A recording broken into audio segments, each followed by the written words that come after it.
Hey y'all, welcome to another Thursday of Ooh Ladies First panel. Ooh, child, that whole delay has been the status of my life right now. It's like, what is going on? Okay, so y'all already know what to do whenever we get into the video. Y'all know you can email us for business inquiries. Y'all haven't emailed us none of y'all's business in a minute. I want to know somebody's business so we can give y'all advice. So email or hit the DMs. Y'all can follow us on Twitter and Instagram at Ooh Ladies First, Bonnie at Bonnie Blue, Jamie, that's me, and you can follow me, Necey Dixon. Hey y'all, What's Hey, what's up, gang? happening? What's up? how What's y'all going doing? on? Good. Happy Good. Thursday. Happy Thursday. Yeah, is it just Yeah. me? But like the week that we take off feels like we do this show like every 2 weeks instead of every week. Like it just feels long. More It feels time. longer. Yeah, I feel Yeah. you. Yeah, Mhm. I mean it's a nice. I think it's a nice balance, It but is. it makes me more eager to be like, damn, I can't wait till Thursday until it's my week. Right. Until Right. it's Touche. my week. Right. It seems like Touche. it be so much happening. Mine typically be like on the day of, it be like, oh dang, I got this, I gotta run do this, I gotta that. It's a lot. But it's always a good time though. So That's true. I remember for when we sure. first started, I used to be so damn frazzled that I think it was like 2 times I would call in sick from work and be like, I gotta get these graphics. I gotta get this show format. Like I would be like, I need hours to do this. Now I'd be like, damn, it's 6, we go live at 7. Boom, boom, boom, boom. Listen, last week when I forgot Mm-hmm. and put the show together at the last minute. Bonnie, I was thinking about that today. You killed it. You killed Thank it. you. That was so fun. I knew it was gonna be fun because it was You like did say that. it was just funny how it all came together. I was like, oh, this gonna be lit. Bondi done forgot. Oh, we finna have a blast. She Let's said, go. where's the link, Bonnie? She said, what Bondi link? said, for what? Girl, what is you What? Girl, saying? it's I'm What gonna your tell you week. what you talking because about? we had that interview and that completely threw me off. Yeah, Cause it I was like remember you a saying that. oh bro, that That's shit threw me funny. off. When I tell you I was literally sitting downstairs doing nothing like what link?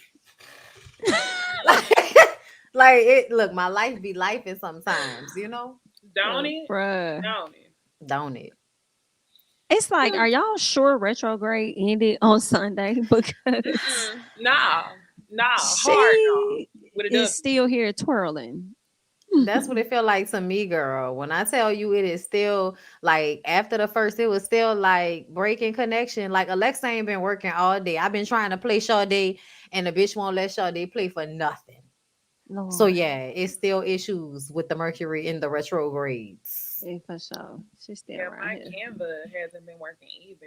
It's been tripping. I can only do pictures, not videos, and ain't shit been working. I'm barely working, but that's fine. One of the things I thought about, wouldn't it be real cool if we have y'all seen like I don't know where I got this idea from, where people call in and we like play voice messages of our listeners and we do that for like a whole episode. Like we prompt them with like a couple questions, give them a number to call into like a Google Voice number, save the messages so that way we have it queued up and we just talk about it like for one whole episode. I'm here for that. That's cute, but don't be giving our secrets to these people. Cause you know how Oh, You folks you're know? like right. to Because somebody might turn snatch around your and do it idea. tomorrow. Yeah, somebody Listen. Right. might turn around and do it What you tomorrow mean just because I somebody said it. somebody screenshotting this shit right now? Like, call my Ooh, Google Voice let's do number. that. All Nah, that would right. be cool though. Oops. Well, all right, y'all. Let's start out with a little conversation. I seen something online the other day or yesterday. I can't remember what it was.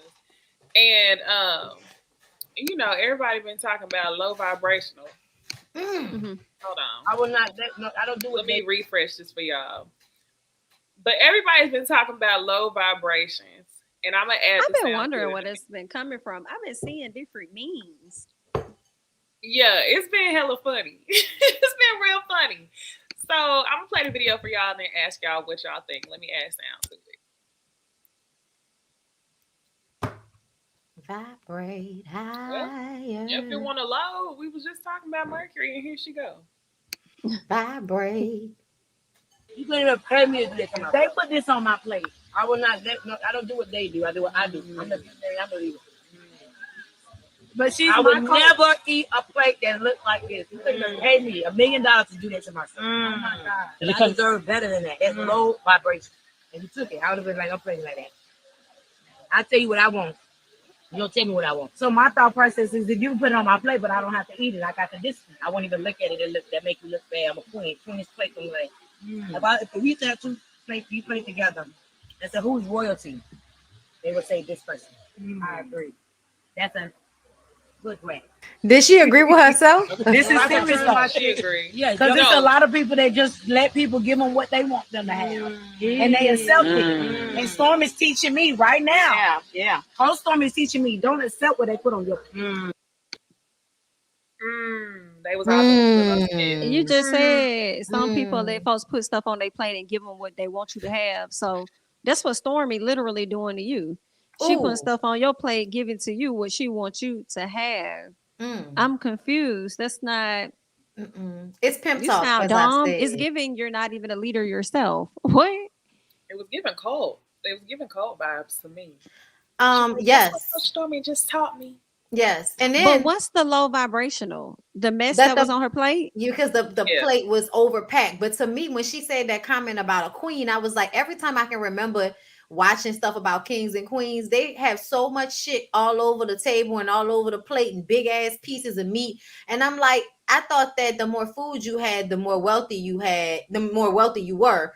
That's why you would be considered a queen because you had so much on your plate at a time when food was like, sparse. And if you were poor, you didn't have food. So having a whole bunch of food meant that you were a queen or a king because you had a lot of money. So I was just like, I don't know what kind of king or queen she talking about, but it sounded like bullshit. I don't know if she was saying that because the lady was eating pork or whatever, but to me it just felt a little bit extra. But I will say, like, it was just let me find my clown mask because when she said, "You right, you right," I thought I had the discipline if I didn't eat it. And she like, "Nah, you letting people tell you what to eat." I'm like, y'all are wilding. But tell me this: have y'all ever had so much barbecue and pork that you like? I should probably start eating pork. Have you ever like just had an inkling of like, do I need to go on an alkaline diet? No. I have. I ain't gonna lie, I have. You old Texas ass.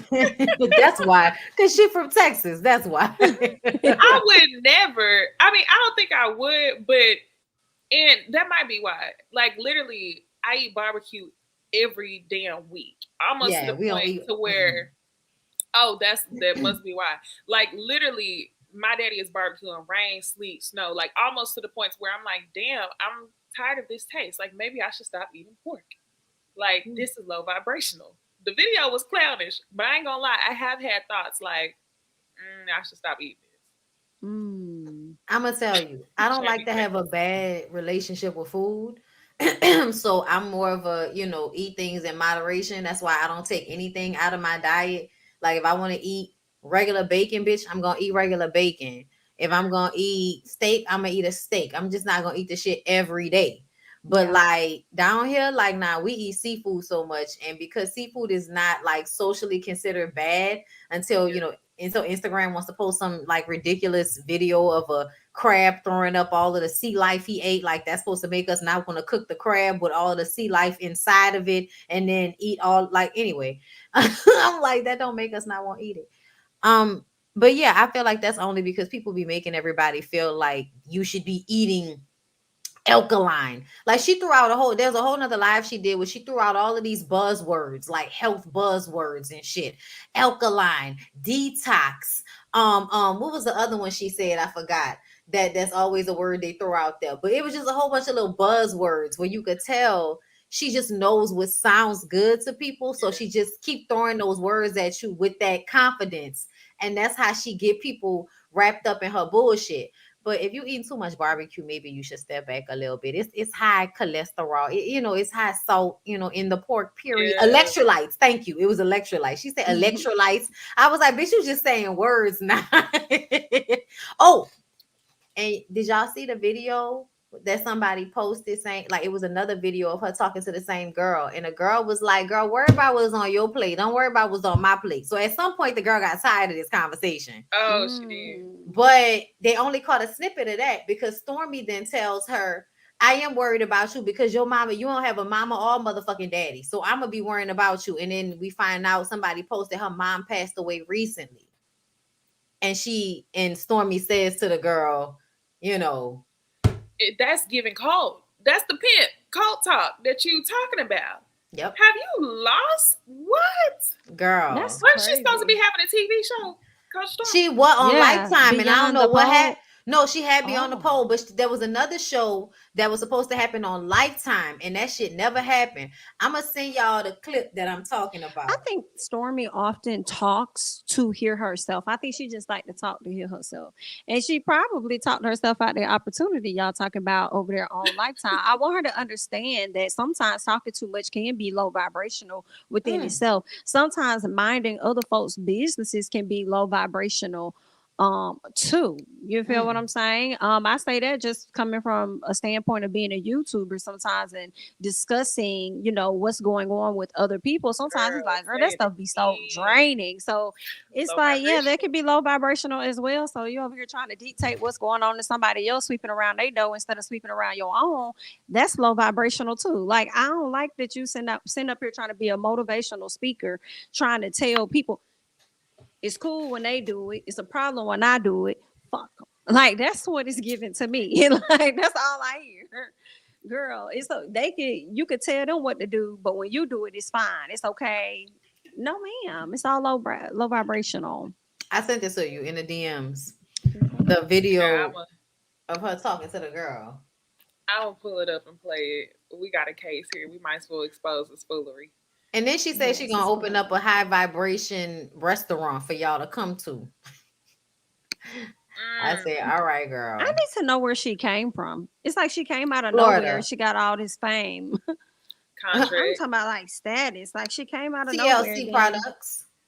She Connect mm, and she boomed during contracts the with the pandemic. blogs. right before she boomed, right That's before the right. pandemic. All Girl, right. I Watch cannot. out for you. You have no mama and no motherfucking daddy. So if I don't look out for I'm you gonna let and your this play one more auntie, time. who the fuck will look out for you? I agree. Fuck them. I'ma always. Oh wow, she said I No, agree. I'm worried about your plate. Goddamn it. Because if I don't watch out for you, you have no mama and no motherfucking daddy. So if I don't look out for you and your auntie, who the fuck will look out for you? I agree. Fuck them. But I'ma you, always. Not her saying I but agree. That's you, the same way she said I agree when it came to the plates. As soon as Stormy started talking, she just said I agree. Stormy, that's low vibrational, sis. You can't be up there cussing that lady out, bringing her people up into it. Girl, you wrong for that. Low vibrational. It's giving somebody called Iyanla for the Trump card, please. Did y'all see the TikTok with the lady? She be having her dog with the piece of hair on their head with the little color. She has a little chihuahua or something, and she puts like a piece of like weave on their head that got a little color. And I didn't know because I didn't watch the full Stormy video. I was laughing because I'm like, why is she doing this dog like that? So she had a plate in her hand, and the dog had a plate. And she kept telling the dog, "Don't do that. Like, I'm gonna take you over to your auntie house, and you can't be eating like that because that's low vibrational. No, give it here." And I was cracking up, like, "What is she doing? Why is she doing this dog like that?" And now I see where the hell the meme then came from. It came from Uh-huh. Stormy's ass, girl. Yeah. Everybody like give me my love vibrational ass plate. Okay. Yes. Not as giving quad. I'm done. Why they gotta say quiet? What they mean is giving. You always gonna say what could I do? Quad has been being very terrible on Married to Medicine. Mm. But What we'll she talk about that. do? If y'all Okay, think yeah. about it, yeah, we'll talk about it then. But if you I think don't want you about to it, forget though. no, if you Yeah, think, don't I'm gonna tell forget. y'all, if you Write it think in. about it, Oh. she is like, she's the one that says all of the shit. Everything that Toya said, Anila said, everything that Anila said, Toya said, is all shit that Quad said. Yeah, I thought about that too. Damn, Ooh. I ain't we gonna extend. we gonna I'll save it wait. for that. I'll wait. Okay, Put a Okay. y'all, pin let's in it. get into fashion.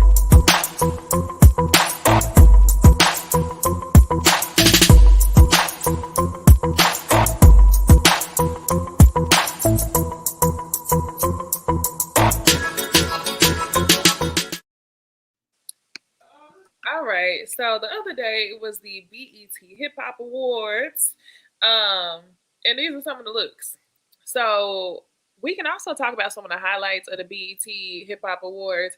If you don't be wanting to watch no 2 hour award show like me, you can go watch Jamie recap where Jamie talked about the whole thing and her shorts because they was coming in handy. But let's start out with these outfits. We got DJ Envy in the pink on pink. We got Trina in the cat suit, and then we got look, damn, I'm gonna mess her name up. It's Lakia is her Lakia. name in the Hmm. green. So go ahead. What y'all think? I No, think. no, no. Ooh, ooh, ooh, ooh. I'm sorry. Go ahead, Jamie.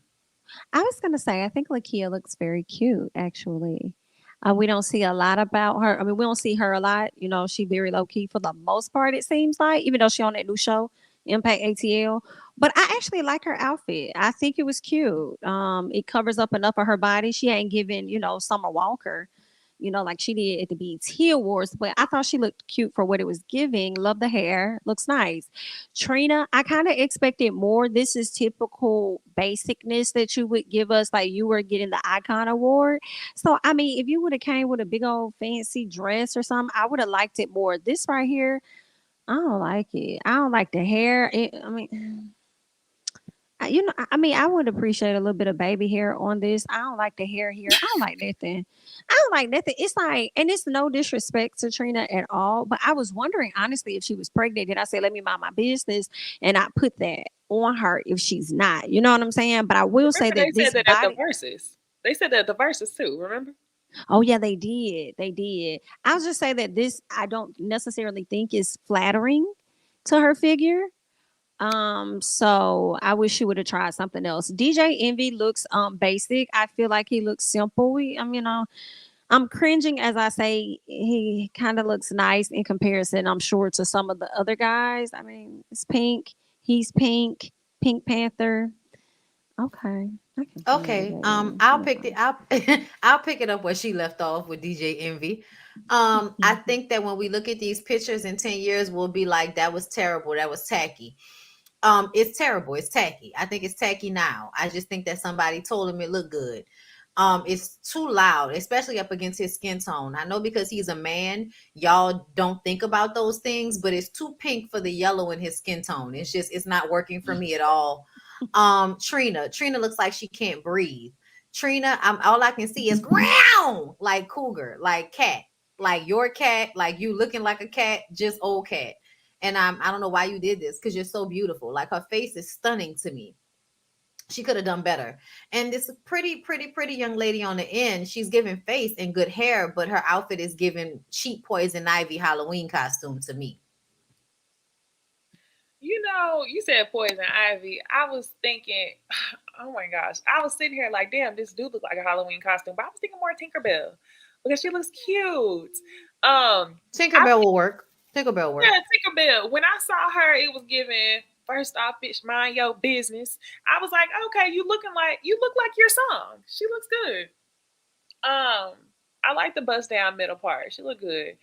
Uh, Trina, no, no, why'd you have to do this? Yeah, she looks uncomfortable. It's like we can't even see her neckline. Why did y'all come up with this? I don't understand. And to Jamie's point, I would love to see some baby hairs on this because it's just giving like I don't know. It's just odd. Something that's odd about it. It's giving too blank canvas. In the face. Her makeup is pretty. The red lip is pretty, but it's giving too much space. So that's a no. And then DJ Envy, yeah, I definitely think this is one of you said Bonnie. We would look at these outfits 10 years from now and say they look a damn fool. Yeah. I feel like DJ Envy, we can't tell what year he's in. Like literally, if somebody showed me this picture, I would not be able to tell you it's 2022 if not for the picture behind him. It's I definitely mean, that's given true. 1999. Oh, I was gonna at least give him 2009. What Whichever. Trina outfit look like? We seen her with this on the red carpet before. Is it the arms? Mm. Mm. Oh, I hate this outfit. God damn. Yeah, they did her dirty. They did her I mean, and then her dirty. like in the stands, like the way her pot, like no man, girl, It's fuck the up. chest puffed up. Damn, Trina, you look uncomfortable. But She do. I ain't gonna, I ain't gonna do too much because it's gonna go from outfit to something else. Okay, we got our next round. I only got 2 rounds of outfits, so this is the last round of outfits. One we talked about briefly in the group chat, which is Remy Ma, and then also we got Dream Doll in the middle, and then I'm about to fuck up his name. We got Zach. We got Zach. The vow. The Right, Ellis the is. Oh vibe. yeah, the I vow. always like hesitate to say his name because I always want to call him Duval. I Whoa. remember I said that last time. Yeah, last time I called him Duval, I think Jamie was like Duval. Like what? All right. So, what are y'all's thoughts on these outfits? I think DeVal looks good. I mean, he's definitely killing DJ Indy. I like the all black. I like the suit jacket. Both of them kind of went for like some type of animal print. But I feel like most of the time, all black is safe. Trina missed it this time. But as far as the black on him, he looks really good. When it comes to pink, girl, it's giving lingerie. I barely could see You her said outfit. Um, hair is cute. Hair is cute. I don't like anything else about Dream's outfits. Remy Ma, I will say that her and her husband are not complimenting each other at this moment. I'm in the middle about her outfit though. I don't know. Like I like the color. I think she looks cute, but it's I'm somewhere between I like it and I don't like it. And I think it's the whatever the little ruffle thing hanging down in the back is like it's some I'm in between. I'm in between on that. I mean, but it's Okay. beautiful. Um. Okay. So I think the vow looks sexy. I think somebody gonna fuck that lady husband. Like I always say about the vow. And this is a Asian doll, a dream. Dream. This is dream. Dream looks beautiful. I love it all. Like I like her shoes. I like her dress. I like the thigh out. I like the pose. I like the hair. Like yeah, don't come around me. Um, and then I'm just saying, like I would probably be trying to fill up under her dress. She just looks good. Like she look good, and I know she bisexual, so that's why I'm saying that. And I don't even really like her from the Bad Girls Club days. I don't even really like her like that, but she look good. I didn't even know. I was gonna ask y'all where y'all know her from. Yeah, I That know was her from Bad Bad Girls Girls Club. Club. She kicked that girl in the back. I haven't forgiven her. No, not really. Wow, Bad Girls Club to this. She's been Yeah, doing pretty good. Hmm. She's another she one who I has. low key feel like has. Y'all tell me if I'm wrong, and maybe I just didn't know her, but I feel like the Shade Room pushed her on me to know her name. So I feel like Probably. I'm conspiring that she's another one of the contract girls. She is. She is. Probably so. I believe so. But she looks really good. Remy, okay, so y'all know I didn't know how to feel about Remy because even though I think she looks amazing, I feel like this looks old on her. Like I'm used to seeing her look young, and this made her look like, Auntie Patti LaBelle coming down to the BET Hip Hop Oh, Awards. hi Patty LaBelle. Somebody loves you, babe. Like I It's definitely giving that. yeah. So I, even though she looks good, I feel like I've seen her do better and I know she can do better. It's just honestly, it doesn't feel that it's that flattering to me. I think the whole look, the wig and the outfit ages her. Wow. I Mm. feel like I love Remy's look, like everything about it. I love the hair. I love the old antique vintage hairstyle with the green royalty color. Like I love everything about her outfit. I would put it on and go somewhere, literally. Um, as far as her husband, I don't know why they decided to go with that. He should have been a little more complimentary and did just a little bit more. Like one of y'all said, just threw a blazer on top of it at the I middle. didn't even look at him. I'm sorry. I didn't Right, even address him. right. That's why I said in Remy Ma when I first named off the slides. Now, not shame on me. I love it. Now, Dream Doll, I wasn't familiar with her until College Hill. Hate to say it, but she looked good. With the side part, I love the pink. The pink is popping. I love the leg out. She looks good. And then Duval, he looks good too. He always look good. I've never seen him not look good. They have him and his Facts. wife. They have the right people dress them all the time. Yes, I Never seen them agree. not look good. It just don't make sense why there's other celebrities that have so much clout and y'all can't find the people to dress y'all appropriately. You can't find the people to dress you appropriately. You get the icon award and somebody didn't want to tell you that that wasn't a look. But I hate to see it. Mhm. So outside of that, y'all, what was some of y'all's favorite moments from the BET Awards? The biggest thing I saw being talked about was the Glorilla performance. Mhm. Everybody was hyped. But yeah, what did y'all enjoy about the awards? Girl, I'm gonna be honest. I didn't even watch this. I'm gonna keep it a book. I'm glad Glorilla got her shine because I do love her. I do appreciate a rap chick with a deep voice. She all about the good fun. She like her body. She not trying to change for y'all. I like that. I want her to keep going. I hope she give me another hit because tomorrow too is a bop. Uh I think that the moment that I did see that I kind of got emotional was Trina, because when Trina said, "Thank you for giving me my flowers while I'm here," that Very, really like that meant something to me, because like I really did grow up loving Trina. Like I came of age when Trina was like, coming out with her first album. So she was greatly influential. I talked about this in my video when I talked about her, because I was like, I feel like people think that, like, the city girls, for lack of a better term, but you know what I mean, the girls who talk about fucking dudes and stuff, like taking money and all of that. Y'all get mad at those girls, but to me those girls teach women, I mean teach young girls, at least it taught me, to be about myself and not be about a dude. You know what yeah, I'm saying? that's so And true. and I thought that was more important than the Betty Wright way of life. Having a piece of man is better than having no man at all. You know what I'm saying? Especially when you look at Trina's life. Trina has had a lot of losses, but Trina has stayed relevant. And them Kardashian bitches came in this industry off that girl back. I don't care what nobody say. So Ooh, I for forgot. me, I just kind of feel like she's been hugely influential, and to me, it meant a lot that they honored her. Um, for me, I was glad Glorilla won. I believe it was Artist of the Year, New Artist, whatever it was. I almost cried with her. I was really happy for her. So shout out to her for that. The performance was cute. Um, yeah, it was cute. But for me, the two performances that I actually liked the most um was Jeezy. Number one, honestly. Really, he was number one when I first started watching it. Jeezy did so good. He performed with some guy named ESTG, and the song is just lit. So like I was just I haven't heard from Jeezy in so long. So Jeezy looked good. I was like, where Jeannie Mai at? Does she know about this? Like, how does he separate this life from the life that they be trying to live at home based on how she has her aesthetic over there on Instagram or whatever?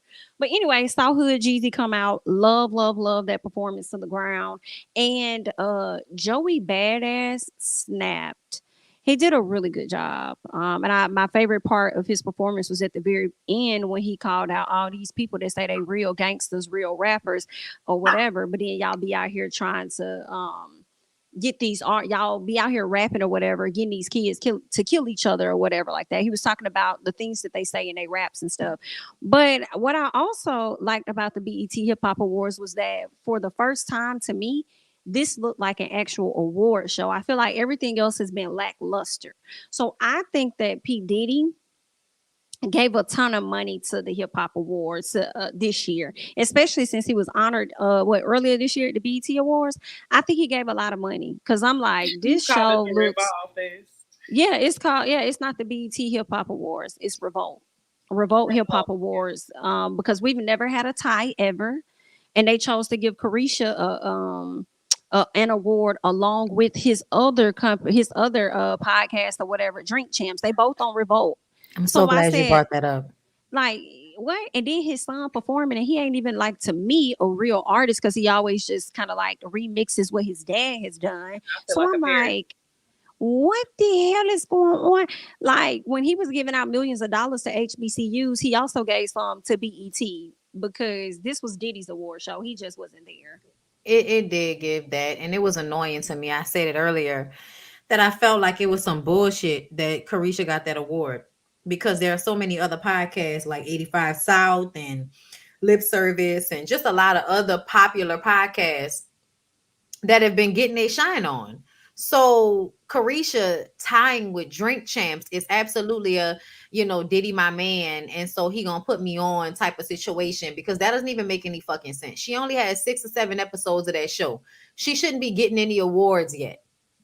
Especially Correct. not if you think about what she asked. All she asked is who they fucking. Like you asking questions Oh, that anybody could come up with based off of the things these people have going on social media and in their songs. So like not to play Carisha, because if you want to be Oprah, bitch, be Oprah. That's cool. There's already a black one. So if you want to be like Oprah, that's cool. But ultimately, you're not doing anything special in order for you to receive an award on the same level as Drink Champs that really kind of honestly influenced the culture hugely with Drink Champs, like hugely. So to become, even put on the same pedestal with them, that was disrespectful. If I was Noriega, I probably would have felt the way. oh God. The other thing I wanted to highlight, I forgot what the category was called, because it was more than just podcasts, because they had verses up there. So I was like, you mean to tell me that verses during the pandemic, the most critical time here, they impacted like a lot with all of the viewership that they got, like just sitting on Instagram alone, and they wasn't even up. I just knew it was probably gonna be Drink Champs and verses. But for them to say Carisha, and it just happened, what, 2 months ago, she just started, like, that's messed up. But congratulations, though, girl. Yeah. We not no hater ass bitches. So Carisha, get everything you can get out of that old nigga before he That's gives you exactly what I was worms. thinking, Bonnie. Go on, fuck on. Ain't no point in fucking on them if you can't get nothing out of them. So get as much as you can. Yeah. Because And every then woman has their time limit with Diddy. It's just what it is. that's true. Um, Hold up, hold up. I want to say this. Drink champs are misogynistic assholes, but they do really good interviews and they get them dumbass niggas to drink and spill all their business. Essentially, they're still good at their jobs. Yeah, yeah. Good at your job. People watch. Um, I also seen in one of the little commercials they talked about the new TV show called The Impact. Hmm. Y'all watch it or no? Yeah. Hmm. I got a chance to check it out. I saw I saw, yeah, they dropped two Oh, it episodes. already I dropped. haven't seen it yet. Yeah, I didn't know it was dropped yet. I saw that they posted something today and I was like, I'm gonna have to go look for it, but I haven't seen it yet. Yeah, they dropped it right after the hip hop awards earlier this week, and I mean it was pretty entertaining. I'm gonna check it out. I'm gonna check it out some more, see what it's giving. Y'all know I'm not a big fan of Ari. I feel like maybe this will give No. me a chance to learn more about her personality and probably like her. So far, I love Lakia, or Lakia, however you say her name. She seemed to be so humble. You know what I'm saying? Just so humble. She seemed like she's such a sweet girl, so I'm excited to watch her in her What's her name? come up. Lakaya or I guess Lakia? I don't know which one. I want to say Lakia. I It always could be say Lakia. Lakaya. Maybe Yeah. it's the, yeah. Her But song with I'm Lotto put me in a mood. I like her so far. I like Jada Waiter too. We'll see how that's gonna play out. It's cool. It's cute. It's cute. It's a cute little song. Okay. All right. Well, that's all we got for the BET Awards, y'all. It is time to get into TV.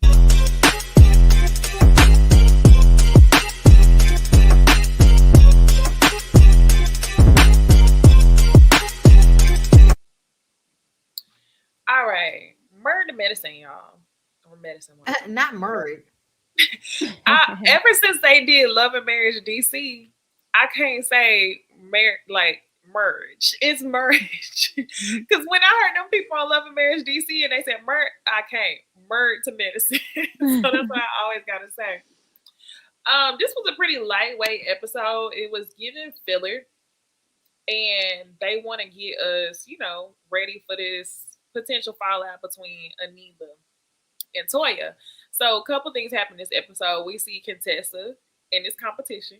Let's talk about that. Contessa look okay. Y'all know I low key can't stand Contessa. I be giving her all the smoke, but she looked good as fuck. Her wig was She laid. did. The makeup looked good. Like what? Why She is looks her so wig? good. Why is her wig for the fitness competition better than any of the wigs that she's ever worn on this show the entire time? Even the one she wears at the reunion show. Make it make sense. But she look good. It don't. It don't. It don't make sense. What were you gonna say, Kay? I have no answer for that. I don't know. That's a good question. I don't know. I can only say that she served. She was giving what legs and hips and body. She looked She good. looks so good. She looks so good. But you know what? I hate that they make them tan. I don't know why, but that irks my spirit. I don't Um, know. I'm glad you said that. I don't know why black people need to tan. It feels like something that white people made up, and now black people do it just because that's what the white people did. Talking about, oh, we need to showcase all of the muscles. We can see them, oil them up. Okay, you Right. put oil They on it, already we can melanated. see it exactly. You put oil How on it. brown do you want them to be? I was like, did she need to? That was weird for me. I've seen these competitions, so I know that they do that, but I still feel like y'all need to stop doing that. That's stupid. But outside of that, I think this is another one of those things that Contessa does to fill in the space of being unhappy in her household. So congratulations, but nothing has changed. You ain't wrong. When you gotta check off, she seems like a goal oriented person in order to dilute herself from things, like and this is also a way for her to show us Scott in the best light, come off as supportive husband. We see Scott and Letitia doing. I mean, that must be the go to after you done made your husband look like an asshole on TV. You Mm. turn him from the villain role into the supportive husband role. Um, but yeah, she looked good, but I was surprised that she won. I was. Um, she looked amazing, but I was just surprised that she won because she didn't seem to take it that seriously, or either they just didn't show her progress the entire time. I feel like they didn't Yeah, show I'm about to the say they didn't show it progress because when you because looked at she her was too body, ripped. she was extremely ripped, and you don't do Hmm. that just overnight. As somebody that works out, that type of rippedness, girl, I'm not ripped I like don't that. think she already looked like that though. No, no, Mm-mm. not at all. No. That No. Oh, side, that click, click, click, click, click on the side that she had. Girl, and that's that's a very much compliment to her. recent. I thought she already looked like that. I really did. Mm. Mm-mm. She was slim, but she wasn't muscular. Yeah, it's the cut. She had hella Yeah. cuts all over the place. It was crazy. Mm. I was like, stay out. Look, stay look. Listen, if it wasn't for them bad wigs, you'd be wearing Concessa, girl. Yeah, it's the wigs. It's the wigs. Girl. Um, so outside of that, the couples end up going to Blue Ridge, is what they call it, a cabin. They were like, we need to start over. We need to get the group back good. Right. So Jackie and Simone take that up. And at Blue Ridge, we find out that Audra and her husband are expecting with their champion outfits on, which I thought was very funny that they showed up in the champion fits. I was here for it and happy for them when it comes to that. Now, Toya and Heavenly end up making up, and they end up saying, eye to eye in a way. Heavenly ends up apologizing, and they seem to move on pretty quickly. Now, this is what I wanted to talk about since you mentioned at the beginning of the show, Bondi. You were saying how Quad is really in the middle of like Toya and Anila. I was thinking the same thing, but everybody was feeling like Heavenly was in the middle of everything when all Heavenly did was she just stirred the pot a little bit when she said they said you would sleep on somebody. And Toya really like made her take responsibility for the stuff that went down at that party. And I'm like, but nobody's saying anything about Clyde. Nobody said nothing about Quad. And that was crazy to me. Clyde is bone carrying She hard. is. She is, especially with the robbery situation with Anila. Like I was like, why everybody acting like, even Toya acting like Anila said that Toya got her set up to get robbed, and I was like, that's not what Anila said at all. They said they were targeted, and yeah, that's what makes sense. If you got robbed, nobody was just passing your house like, oh, let's go rob that house. No, they planned it, which means in essence they were targeted. But she never said a name. She never said Toya and Eugene targeted us. I feel Yeah. like if anything, Toya and Eugene set that up, and then when Quad, because I heard Quad say it kind of insinuated already before we saw the episode, but I was like, that's not true. I don't believe that. And then I saw Toya and Eugene at the end of the episode. And something about Eugene and Toya's energy made me feel like, oh my God, like, would y'all do that? Like they're capable. Yes, it made me feel like they were capable of that. Yeah. Especially because I felt like y'all talk a lot of shit about each other, but when somebody come rob somebody's house, that's a different, that invasion of your space is so traumatic to me.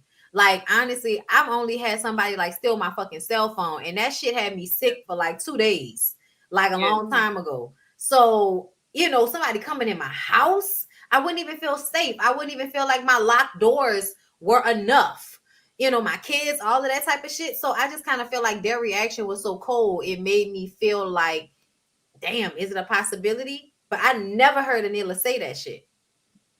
But Anila, I feel like Anila was fed that logic from Quad Quad, Mhm. exactly. based on the way Mhm. that she was acting at the cabin, which low key, She I was. don't know. I feel like a hypocrite because on one side, I'm like, they could have done it, but on the other side, I'm like, Anila, you should have stayed your ass at home because I don't see why you would come and start putting cameras in your bedroom and truly ask Toya if she knew what it was that was going on. It was just odd to me, and I kind of see things from both perspectives. Like she could have done it, but it's nothing for you to prove it. So if I was Toya and somebody came to me questioning me about did I know about the break-in in a way where she insinuated something, I would have wanted to throw hands. But see, I'm wondering if Toya knew that that's what Anila was doing, because all Anila asked was, "Does anybody think this was a setup?" So my question was, are you saying setup as far as somebody setting you up, or are you saying setup as far as you planned this? Like Oh, people had rumors of saying you planned this, you did it to yourself, like you robbed yourself or whatever the case was, whatever, for insurance fraud. So then Toya says, I don't know what you would do, girl. I don't know you like that. So I don't know if Toya knows that the ladies at this time are insinuating that she had something to do with this lady house being robbed. You know what I'm saying? I don't know. I mean, I'm still holding out. I don't believe Toya did that. I'm gonna hold out. When Necey mentioned the friend last week, you definitely got my eyebrows like, oh, okay, then girl, I'm I don't telling know you, it now. was the friend that had I me thinking don't that know. even more than Toya and Eugene because it's the company you Ooh. keep. If you got connections that's gonna nuck if you buck, then you definitely got connections that's gonna run up when you need them too. Listen, but I do have a question. I'm glad you said nuck if you buck. Toya, I do have a question. Um, why do you have that energy? And I've asked this before, but I haven't gotten an answer, and I want it. Why do you be having that energy for other folks, but when Quad be coming at you, you don't be having that energy for Quad? Cause Quad, Quad what's couldn't up? sit at no table and talk to me like that. Cause let me say, Quad was over there punking the hell out you at that table, and you was over there trying to be on some zen and just ignore her. I don't understand Because that. I'm gonna tell you, I think that Toya is tough and all of that, but I think that on some level, Toya feel like Quad gonna whoop her ass, so she can't press her the way she press other people. Either that, or I wonder if Quad do have more info on Toya and she I don't want think to Quad press got that more info. button, and Hmm. then Quad really let the floodgates out or something. Yeah, I think Cause that's what she it is. never goes there with her. It's like she got energy for everybody else but Quad. Thank you for the super chat, California cutie. Just wanted to send some love. Thank you. Yeah, I think that she knows something. Mm. It's very much giving Martell and the Scots, but we'll talk about that. We'll talk about that. Y'all got any other thoughts on Married to Medicine? I guess everything's at a standstill until next week. Somebody Hmm. said Toya knew about it because she found out Kerry told the ladies per heavenly interview with Richie Sky. Oh, Toya so she said knew because she about it Carrie told the at the lady. table. people Oh, think she knew that about it then at that moment. people think that Toya knew about the robbery ahead of time, that she wasn't involved, but she knew it was going to happen and didn't give Anila the heads up. That's what I believe a lot of people are saying. So she was set up. That's Right. what But does she know that the ladies are insinuating the fact that she was involved with the I robbery? think she thinks that Anila is insinuating it. I don't think she right, thinks anybody Ah, else is. But the else funny is part doing it. about right. it is Anila never said that. I Uh, didn't. When did she say it? but she I didn't hear didn't her say say it it. at the But I feel table. like she didn't have to. Like just the way she said to Toya specifically, "Did you know anything about this?" I feel like she allowed Quad Mm-mm, to gas her up. mm-mm. Oh, that's I a thought given. no. That's a I thought given. she Quad was and Heavenly. asking. I thought she was asking her, did she say they set it up? Because remember, Quad told Anila that everybody was insinuating that Anila set the robbery up herself. And that's what I was So that's asking what Yep. earlier. Anila was Oh, Which asking one was Toya, it? did you say I set up the robbery? Like that's what okay. she was Well, she asking. really didn't ask. No, she asked in general. She wasn't really asking Yeah. Toya. But it was Toya just at the spoke up on table. her own. She was like, "Does Oh, this anybody the think this was comment. a setup?" And that's Hmm. why I was confused on what she mean by setup. Setup is in I'm being set up to be robbed, or setup is in this is an insurance scam on my behalf. Toya just jumped out there with her statement of. See, that's what I'm saying. I didn't know if she was trying to see who else thinks what Quad thinks that Toya was setting me up. That yeah, Or that is who probably else what thinks she's that this is an insurance fraud? That's why Toy said, I don't know what you would do, girl. That yes, that's what I'm saying. I I don't think know. she was saying that Anila was like, "Who said that we set this up for an insurance scam?" And as far as Kieran and Anila applying it, I don't think they did. I think they said they were They targeted. did. I don't think they implied that You it was remember Toya and Kieran said Eugene Nah, they exactly. did say they was Kieran targeted. Yeah, I did. did hear him say that. They said they were targeted, but I don't Yeah, think. But that doesn't mean that they meant Eugene and Toya, because I But heard you them remember right. say Kieran said, remember what happened? He said, I think it was like, why would somebody do this? And he said to Anila, well, you remember what happened the week before? Like it was only a week before. the fight. Like the Christmas. Yeah. Hmm. You think it was that? Well, I gotta go watch that scene again because I thought he was talking about like them going on this trip and But why was they he would talking about insinuate. Toya or the Yeah, friend? I thought he was saying insinuate. Why would they insinuate that we robbed the place? You know that we set up the robbery, and he was like, you know, what you said. Mm, I don't know. At this point, I'm confused, and I It's guess we'll getting wait to find out confusing. next week. Yeah, yeah. we're gonna have to watch it again because it's like this is a flaw in it. The flaw in it is that they waiting too long to tell the story. So it's hard to like keep up with like which is what because we had this filler episode. It's just oh my gosh. Yeah. Seemed like they See? gave us two Okay, fillers back to yes, I back. know. But what I was saying is, I feel like Kieran was like, the reason why they would say you set up the robbery is because y'all got into it, not the reason why they would Mm, set us up to be robbed. I don't think, Oh, you think that mm, they're not okay. You think that currently the people on film are thinking that this is a situation of is it an insurance scam and that's it. yes, Nobody is discussing the thinking fact that that they Toya and think that Tina Eugene, yeah, yeah, nobody Toya. actually verbalized that. I feel like that happened after the fact to me. Because during mm. this time, the only thing I don't think Anila and Kieran are looking at it like they think Eugene and Toya set them up to be robbed, because why would they go and stay there? They wanted to confront them about the fact that Quad made it The seem like insurance. everybody was insinuating that they, faked the robbery for insurance or for the show. I think it was more so for the show. And that makes sense because I was like, if you knew that they robbed you, why would you say I don't feel safe and bring your ass to? But who knows? Because that could explain why she put the damn cameras in her bedroom because she thought she was in the cabin with a thief. I don't know. We just gonna have to see. She must have said Yeah. it at some point, but she hasn't said it yet on the show, is my point. So when we're having this argument about who said what, I'm looking at it like I haven't heard or seen Anila say it out of her mouth yet. But I feel like Quad has definitely said that shit and insinuated it in some form because she really don't like Toya. So to I me, definitely believe that. The yeah, way she went over there and let out the floodgates, it was like yes. Simone was laughing at this person. I'm like, oh yeah, Yep. yeah. Thank you. Somebody said, She y'all, hyping nobody her up. accused Toya of literally robbing her. And that's what I'm saying. Nobody said that. So for the fact that like, that's what's coming out, it's like that hasn't even happened yet. That probably Mm-hmm. happened after the fact. But as of this point, I think the conversation is just that everybody thinks Anila and Kieran possibly set the Did rivalry this, up. they said. Right. Mm-hmm. Yeah. All right. Well, I guess we gonna see. Let's move into the next show. Let's talk about Bell Collective. Bell Collective reunion part one. Can't wait for part two to come on because we definitely was getting every bit of the Mari show. You are the father of 6-month-old. You running around backstage. Low vibrational. Low vibe, man, and that's what's so funny though, because that's the shit I grew up on. I would be pretending to be asleep during my naps, listening or watching my grandma and my mama watching that shit. Go to sleep. You shouldn't be watching this. Like I'm sitting here trying to find out if is he the father. Right. Y'all watching it around me. Can I at least get the results? Girl, I'm Like, old. We used It's to so watch Ricky tough. Lake up and through my mama shop, girl. We was on Ricky Lake, period. bitch. When Jerry they used to be Springer. leaning over, thumping the person over the.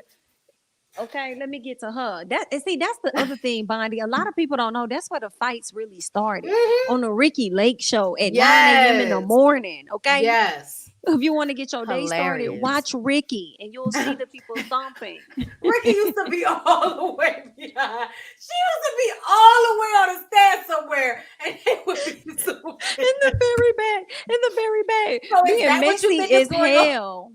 Bruh. And I love Oh, Ricky.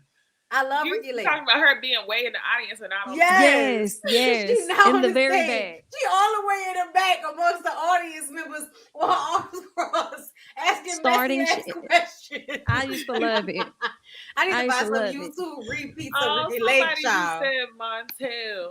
Oh yeah. Montel, yeah. Man, I He remember all those was. shows because my mama used Jerry, to work Jerry. at the house and we would be watching it. That's the reason why I thought I was gonna grow up to be Judge Maybelline because she used to watch that stuff. I was like, I want to be a judge, but not I want to be a TV judge. Like I was ready to be in divorce court, but that's what Bell Collective reunion was giving y'all. So a couple things happened on Bell Collective reunion. We see some conflict between Akeisha and Tambra finally come to a rise and they have to discuss. So did Akeisha really call the girls ugly or did she necessarily say they ain't had no other cute girls they could cast? She claims she don't remember it. She didn't necessarily say ugly, but she said that shit. Like, Akeisha, That's girl, what we she not gonna said. play with you. Like, girl, you said that shit, okay? And as much as I've liked Akeisha throughout the season, I would have respected it more if she would have kept it a book. Because all she had to do Yeah. was say, knowing me, I probably said some sleek shit like that. Did I mean any of it? No, I didn't, especially meeting these ladies. She could have cleaned it up, but it's her trying to play the Melody Holt, I don't recall for me. And I'm Yeah. like, girl, you know yourself. Like, stop playing. Okay. Now, Timber, that doesn't excuse you being full of shit too. But come on, Akeisha. I'm gonna have to call you out, girl. You was wrong for that. She said that shit. I definitely She feel did. like, and then I told y'all, I feel like Akeisha is one of them light skinned. I think I'm pretty just because I'm light skinned with light eyes, bitches. Yeah. Which is why she Yeah. has this loyalty to Tambra because Tambra fits into the clique. Oh, you think that's why? You think Oh so? yeah, because there's no other I don't reason for think you she to be got loyal loyalty to to her. Tambra. I don't think Oh, she she loyal to definitely got Timber at loyalty to her. all. She The way do. she stood up for her at the That's not loyalty. That's me not trying to be a part of this bullshit that y'all trying to bring But over why to the not? You front. getting paid to be there. I mean, yeah, that's I true. But it's messy and the lady done left. So it's like But you on a if she don't reality want to show, do all it, this shit messy. Like I why you? understand both of y'all's points because to me, when that happened, the word loyalty didn't come to mind, but I see what you mean. To me, I saw it as like she moved by her own code. Like she not with that bullshit. And that's why I admired her standing up for Timber. Like as much as I don't fuck with you, I would never be a part of this. Um, so I'm not sure if it is loyalty, but she definitely did stand up for her.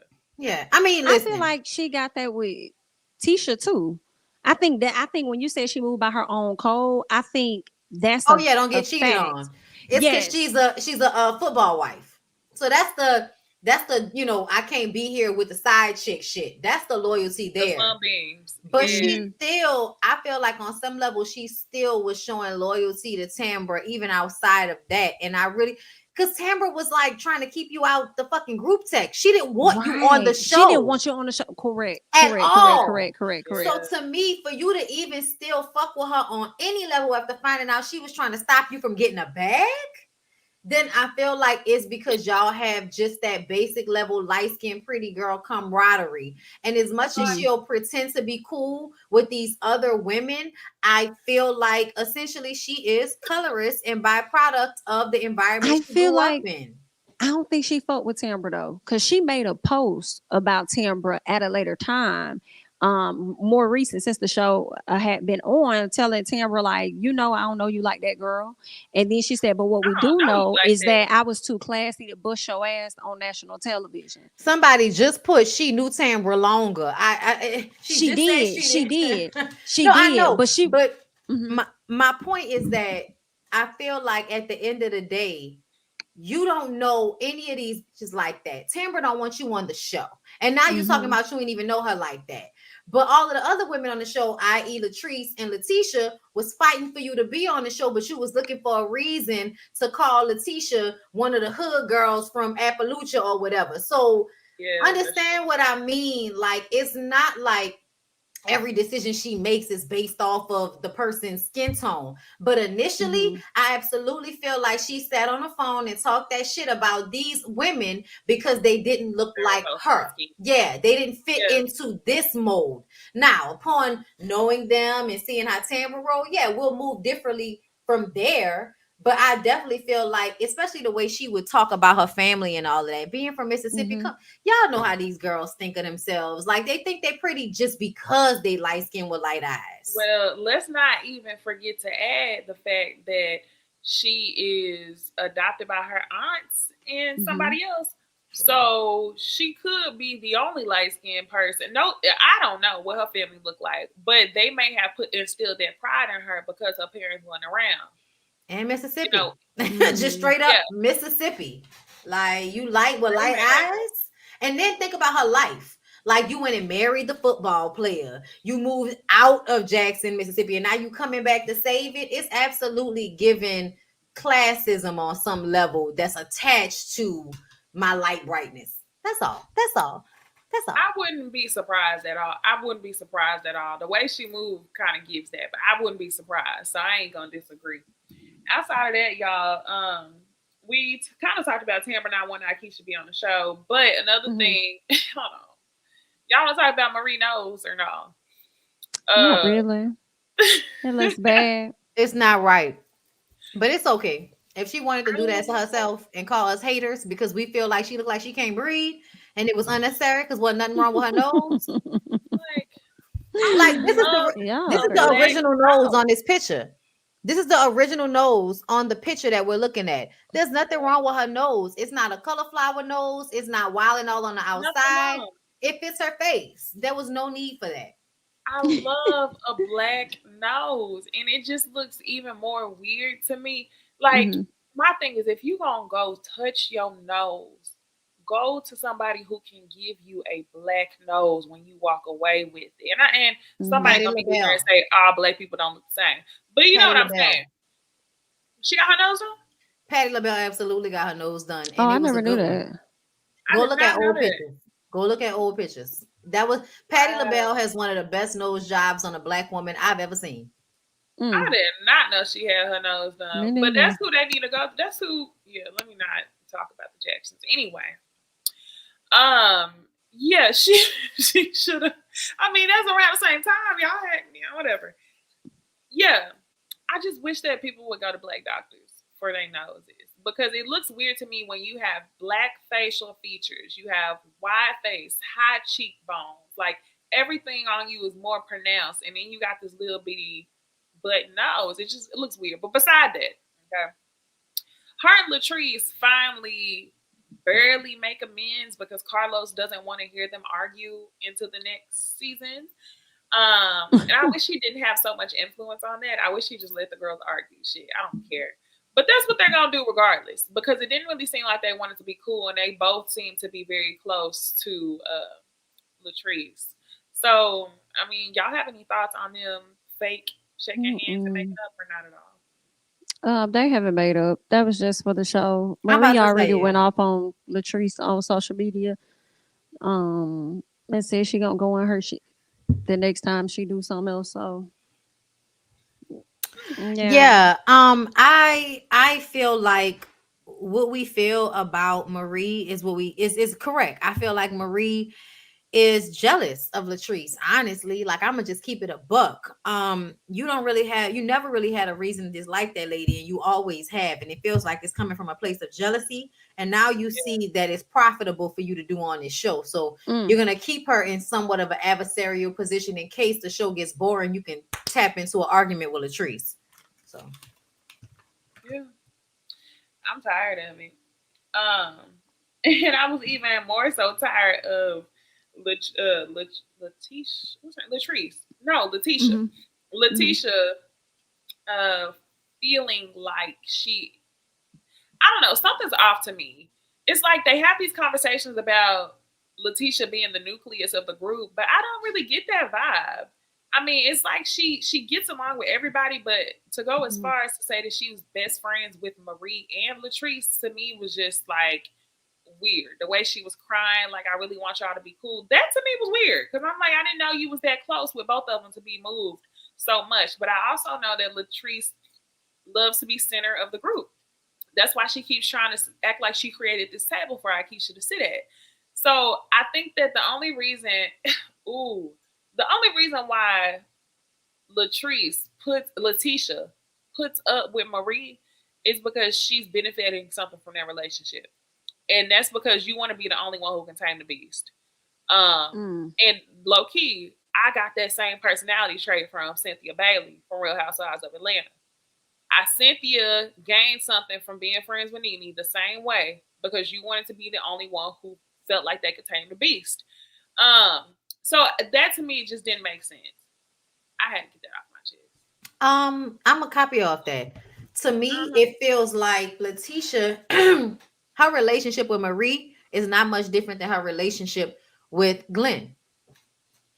I think that they both at some point make it about them, make her feel bad, harm Mm-hmm. her, and then have her come running behind them.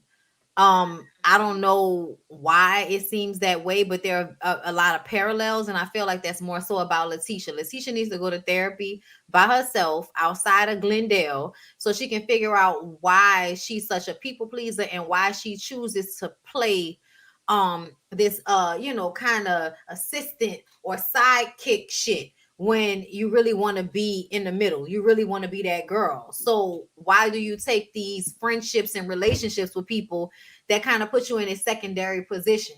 She has to go to therapy. I think Yeah. Letitia does that because of the perception and how other people are going to perceive it.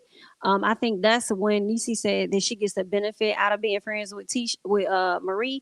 I think it's because of Marie's status in Mississippi, regardless of how we see her on Bell Collective. Like she got a lot of businesses and she's doing good for herself. You see, Letitia has enterprises, so she wants that. So I think that's the benefit of feeling like she's connected to said person. And she also wants that connection with Akeisha, but she feels like Akeisha not really giving her room to be that type of connected to her. And the reason she hanging on to Glenn, in my opinion, again, all of this is based on perception with the enterprises.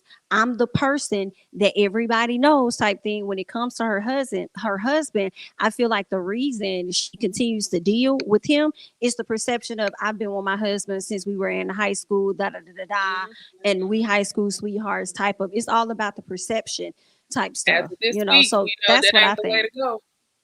Not at As all. of Not this when you coming week, down to the TV and he making you look crazy. oh my gosh. I mean, it didn't even take this TV show for me to know that he was making her look crazy. As soon as she told me that he was a steamboat person, to me, I was like, oh, this is the equivalent of a truck driver down here. Mm. Like, down here, oh, and this just reminds me, like, I'm about to go on a tangent. I'm not going to say that, but whatever. like the ideal jobs for, like stereotypically for a dude that don't have no further education is Hmm. usually something like truck driving. And whenever they secure a job like a truck driver, you get a girl out the hood that thinks that this man didn't hit the million.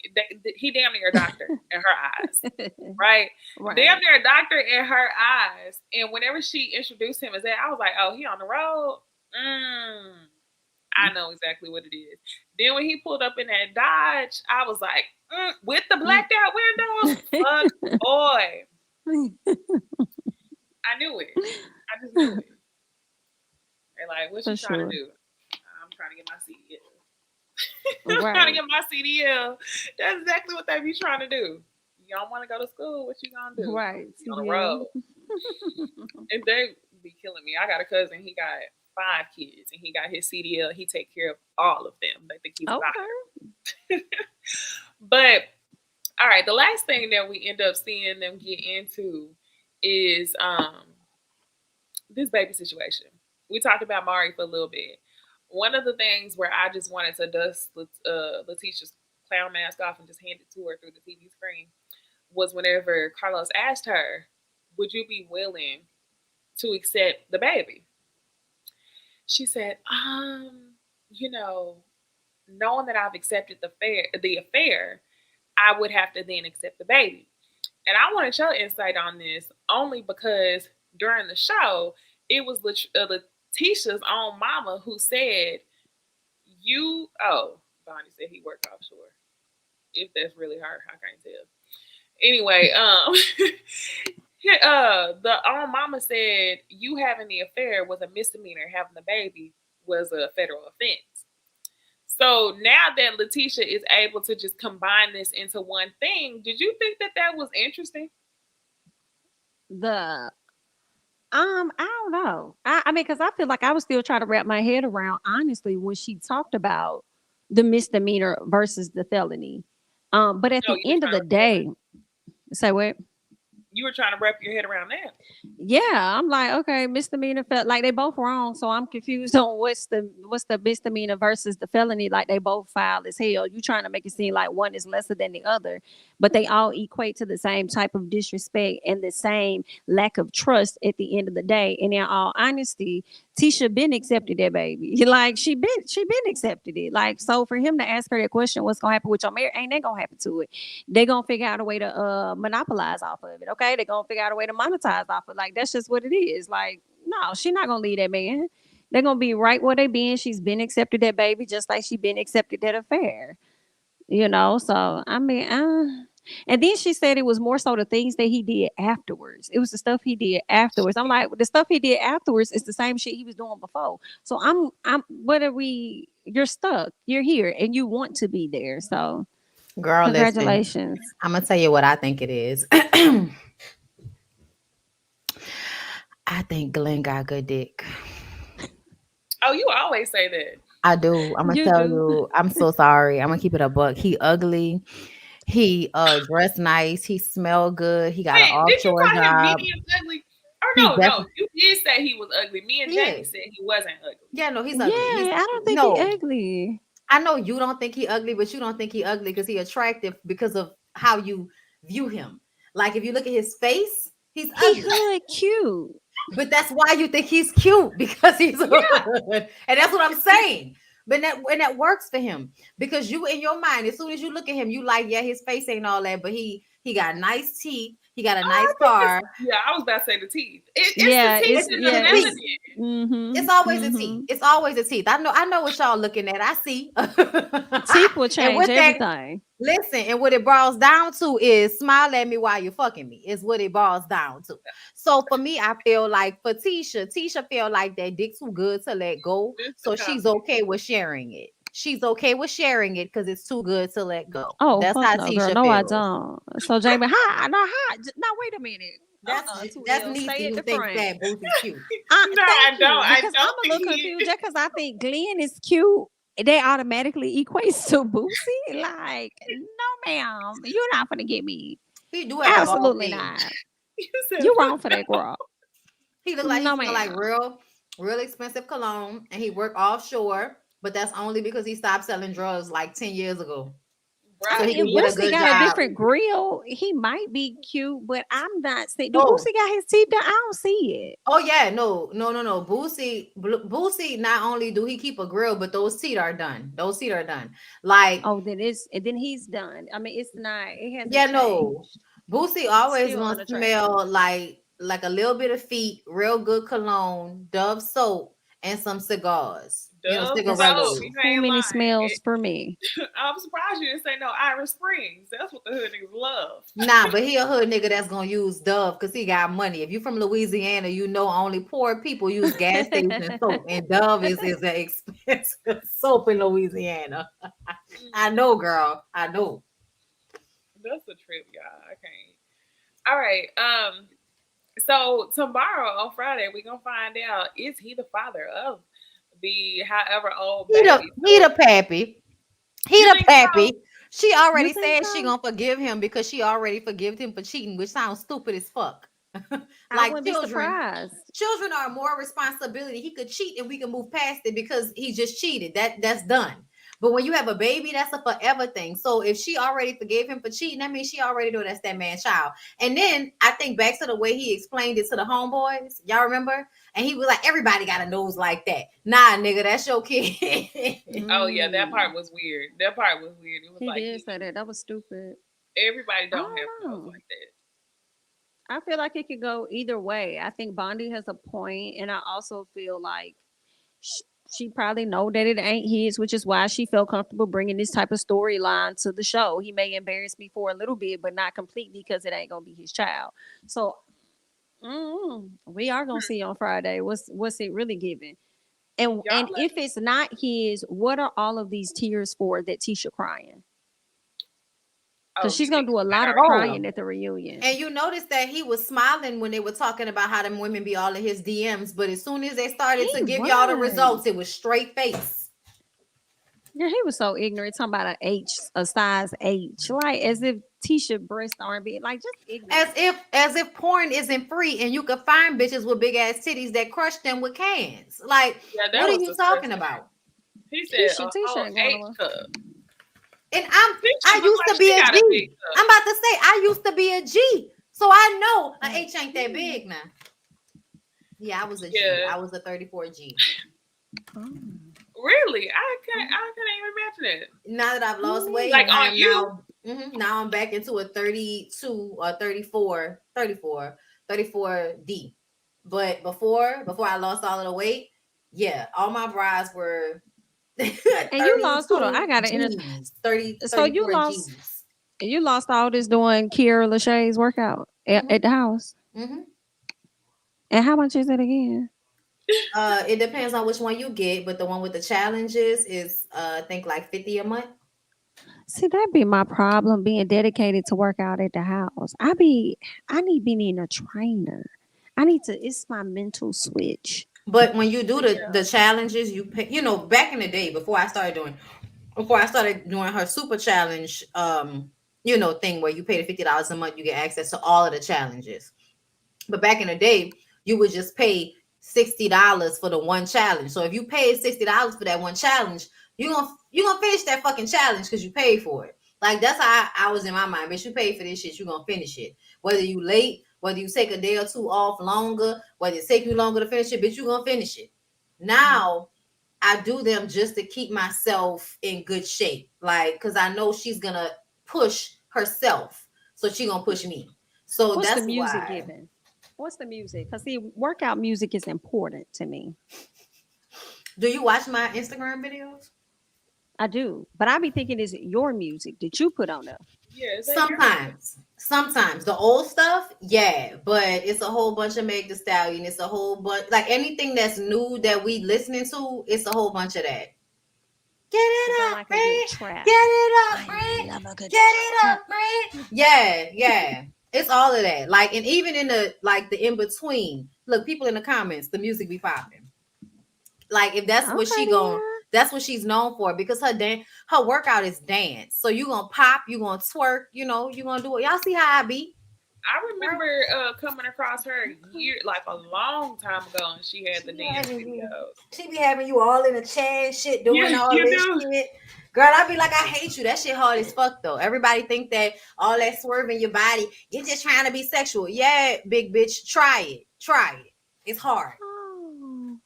I'm Mm. sorry, that was shady. But it be normally people, that say that stuff like that to me. I'd be like, Well, y'all, I Mhm. just ran a poll to see who If they who thought Glenn was the father.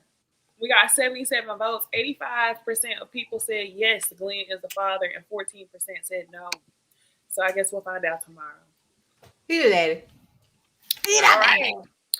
So Ooh. y'all, let's move on to the last TV show before we get into gossip, and that is Love and Marriage Huntsville. This is another week that I didn't think was given that much, but I think it's gonna make for some interesting conversation. So, for one, we see Martell trying to get back right with Scott. He's trying to get back. And Tisha is like, hey, I'm the new boss in town. You got a new sheriff in town. If you want to come back around, you have to go through me. Not only that, Tisha tried to talk mess about his ex mother in law to him, based on the repost of the Team Wife t shirt. And then Marceau following up with the picture of a Coke bottle with Mark's name to it, or Miss Vanessa, and then Scott, Mark Scott, basically insinuating that Mark and Vanessa are together. He made another shady post. But this all makes sense to me, y'all, because I was wondering why in the episode before this one, Martell was like, "Oh, I'm not gonna talk to Wanda. I think you should talk to Wanda." And it's because he needs somebody to fix his finances, and he's relying on the Scots to do that. So, what do Mm. y'all think about Martell trying to get right with the Scots and get back into their business? I'm not surprised. Manipulative. I'm not surprised. He needs it. I was a bit. I mean, I'm. I don't know how to feel. I'm not surprised, but it's not going to go nowhere because we're going to see the fight ended up happening next Yeah, week. So literally. what a way to avoid drama only to get back into drama. Um, that sucked. I feel like I was more so thinking about Tisha turning the company into a multi-million-dollar company and wanting to make sure Martell knew. Remember them same folks you was just talking about not too long ago? Now you over here crawling back, begging us for an opportunity. I was my mind was kind of more so on Tisha, but I think if they want to give him a chance, like give it to him because y'all wouldn't even have scope if it wasn't for Martell and Melody. In all honesty, like y'all wouldn't even have that. He They wouldn't gave have y'all the any of that. company first. Yeah, none of that. Y'all wouldn't even be a part of this show. I never Like, thought and about it's it that way. crazy. Like, y'all gave them so many handouts. You feel what I'm saying? And it's just interesting. And I feel like when it comes to Martell, in a sense, be careful how you treat people on your way up. Because on your way down, you're gonna have to see them same folks, which is why you over here having to see Marcel and I'm gonna have Tisha, to. unfortunately. I'm gonna have to defend him a little bit when it comes to that Go ahead. Come because on.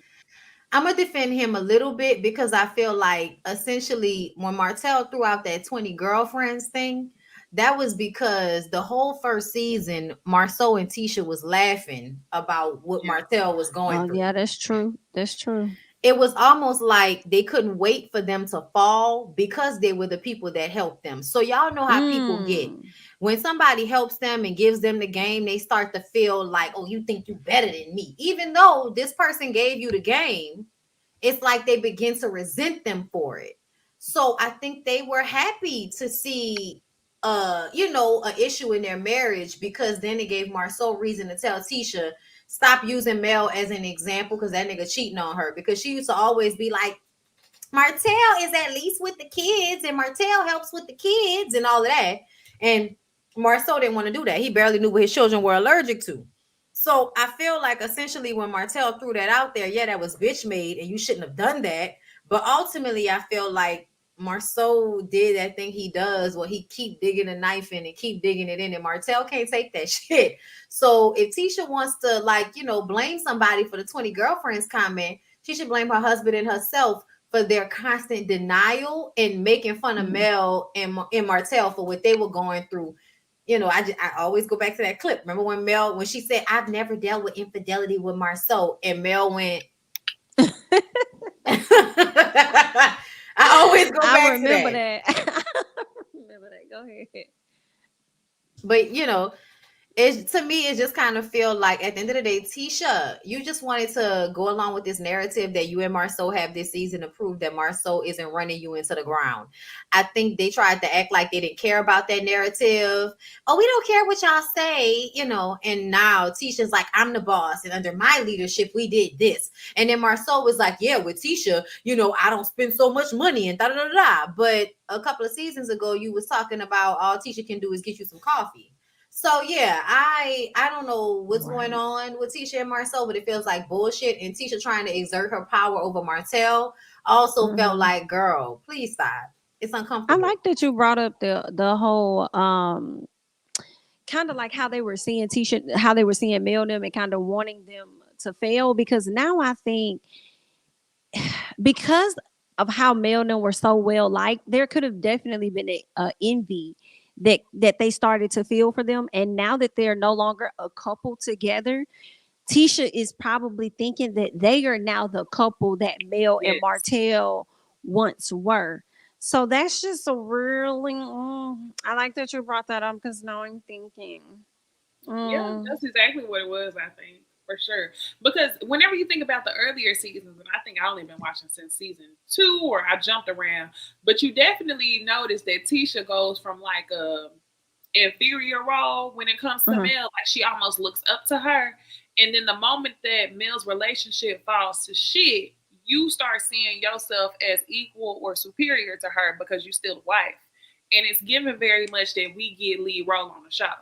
That's why she wore that team wife shirt. That's where I was coming Yes. from when I said that she was doing that. And then if y'all pay attention, she keeps referring to Mel as the ex-wife or your ex-wife or your, you know what I'm saying? Your And ex Destiny has mother in done the law, same just like thing. Destiny. Yes. Yeah, It's it's like, the Destiny, same yes. way. and when you ask them about it, they're gonna be like, "Oh, I mean, that's what they are." But high key, they're trying to add a bit of It's shade. insult to Uh-huh. injury right there. So we see what y'all doing. It's Mm. the same way Destiny weaponized the word. Oh, you didn't know you were her enemy? It's the same way she used the word enemy last season. Like y'all try to throw in them trigger words to put somebody in a spot whenever you tell them something. Your ex-wife. But yeah, outside of that, y'all, Miss Van and Mark, question. I asked the question in the chat, so if y'all see the poll pop up, answer the question. Do y'all think that Miss Van and Mark are friends, like friends, regular friends, or you think they friends like when your grandma used to bring Uncle Charlie around, but Uncle That's what I Charlie, think. That's what I think. I think older women always refer to men that's not husbands as friends. We don't do boyfriends, bitch. I'm grown. yeah, So it ain't, and if you ain't my husband, then you ain't my man, then you just my friend. So I you think think they was dating? I I think think so. I think at some point, yes, I do. Really? I I do. feel like she just give me a little bit of too conservative to like. I feel like it was Conservative like Conservative, means but her friend. entertainment. still need the D. And they Good work night together very from him. closely. I, Yes. oh, If So it was a the better man we chat were I'm talking in about. denial. The chat said 57% said they're just friends and 42% said dating. And I really expected that to be more. I thought more people were going to say that they were dating because that's absolutely what I was getting. Y'all was dating. Ain't nobody driving 5 hours just to hang out with a friend, but it's giving, the Uncle Charlie friend, but he really ain't your uncle. Hmm. Mm-mm. All right. So let's move on from that. Let's talk about Martell and And pay the Melnia. child support. Oh, go ahead. Sorry. What? No, No, go we should ahead. talk about that. What Child you gonna support. say? Listen, I just want to say this. Marceau lies. So when people believe everything he says, I be like, I need more evidence of that. Because you Right. like to And throw shit Mark's out there. his brother's evidence of that was just a screenshot of a message that allegedly came from Miss Vanessa saying, "Hey, did you get the money?" Huh? But I'm like, maybe she owed you $10 for a meal or something. Like It maybe could have been that's what she's anything. cash apping you for, or maybe But that wasn't even her. even if she did, the point is that Miss Van at some point was in love with a bummy ass Scott man, right? And I That's feel not like Yes, the she was. point. She that was. is the point. That's the point That's Marcel why was her trying and to Tisha make. was so close. She Yes. was. He's moving Talking too about fast. she wanted to be Scott 2.0. Tisha, shut the fuck up. Like, don't nobody want to be Girl, Scott 2.0 but you and Kimmy. And Kimmy don't even want to right. be there, but she's stuck. Facts. So I'm Kimmy sorry. want to be there. Kimmy want to be there. I look at her like I look at Tisha now, almost. Let me tell you something. I think that she wants to be there, but I think it's based off of how he was before now. This. Yeah, Yeah. my girl Kimmy done lost her voice just a bit. She not the Oh, same very Kimmy she was in diminished. the beginning. Lost her voice. Uh, is that bad? Like, to It say? is. Like, I No, it's mean, but not bad to say it's the truth, but it is bad to happen to a grown ass woman. right. I think it's a sticky situation because you don't really want to show your ass on TV the way that you would at home when the cameras ain't around. And I do feel like at home she probably would get him all the way together, and when the cameras is around, she don't want to say nothing. I feel like she should embarrass Um, him in public because he gotta get up. embarrasses her in public. I feel like one good time she should just stop with the oh okay, kind of how she'll be like, well, that's not what happened, but that's fine. Like she'll do shit like that. Don't do that. Gut punch that ass in public. And I really feel like it's because, and I hate this because when women are older and they spend a large amount of time single, I would hope that they have gained what they need to not deal with bullshit. But sometimes they really just be lonely for companionship and good dick. And as soon as they find it, that's all they need. And they forget about how their independence also gave them, agency. So now you arguing with a nigga about whether it's okay for you to say no to sex or not. And you like 50 years old. Who the fuck is arguing with some nigga I paid to put through school Right. about how much I should have sex? Like, nigga, I paid to put you through school. Like, get the fuck out You of my really think face. they arguing though, or you think it was just a storyline? To me, it was very much even a storyline. It's giving storyline, but it's also giving they argue about other things that they don't argue about on the show, but it's along the same lines because I think Right. Maurice is still the same person and Kimmy still looks like she's constantly pushing shit down. That's what it always looks like. When Pushing you shit Yeah, did down. it really that, do. that just made me stressed because that shit build up, and then when it build up, what happens? My goodness. Right. So, lastly, y'all, let's get into Martell and Melnika meeting up. Now, I think y'all don't understand. On Sunday, when that clip was posted, because I hadn't watched the episode yet, but when I saw the clip of Melnika saying, ain't nobody business who I sleep with, we sleep with, blah, blah, blah, period. And then Martell was all like, oh, we haven't slept together since high school. I was like, you know what? Y'all, I laid in the bed. I searched my Instagram, your Instagram, Bonnie Instagram for 2 hours because I remember specifically saying that Melnika to me was very much given the friend of the assholes who like to, and let me just say this. I've tried not to say everything that I'm thinking, but this Say specifically it. reminds me of one time. Okay, so when I was in high school, I used to date an athlete, right? He was cute, real cute. The girls wanted him. It was another girl that was lame as fuck, but he was a fuck boy. That's why I know fuck boy so well. So the girl comes up to me and she says, "Hey, me and such messed around over winter break." And I laughed at her goofy ass face and I said, "Okay, well let's go talk to him about it." And if y'all saw the girl, and when I say goofy ass, she looked goofy as fuck. I do think he slept with her, thinking back. But she was definitely one of the Melnika type of girls where like maybe y'all didn't sleep together, but maybe you gave his ass some head. Maybe you did. I don't know Melnika from a can of paint, but I'm definitely profiling her in my mind because that's how I have to profile these personalities. And when I met Melnika on the show, quote unquote, when she was introduced to us, to me it was very much given, oh, you the friend of the guy who's at home. Can I tell you what I say? I Come say that on. I say you titty fuck them because those girls for some reason always have big ass titties and they always, like it's just, I'm sorry, but those girls always titty. Tell me they don't look. Melnika, Mita, all of them look like they finna titty fuck somebody and do some tricks and shit with they, you know what I'm saying? Like that's what it's giving. It's giving I'm good at head and I'll This is suck what dick I'm without receiving anything I'll suck dick without receiving anything in return. And I always feel like that's weird. I don't do that. Like, I've never in my life gave head and didn't get head or D in return. But there are Mm. girls who out here just giving out head. I don't That's see how they do weird. that. That's But dead. Melnika give Not that. giving out head. That's dead.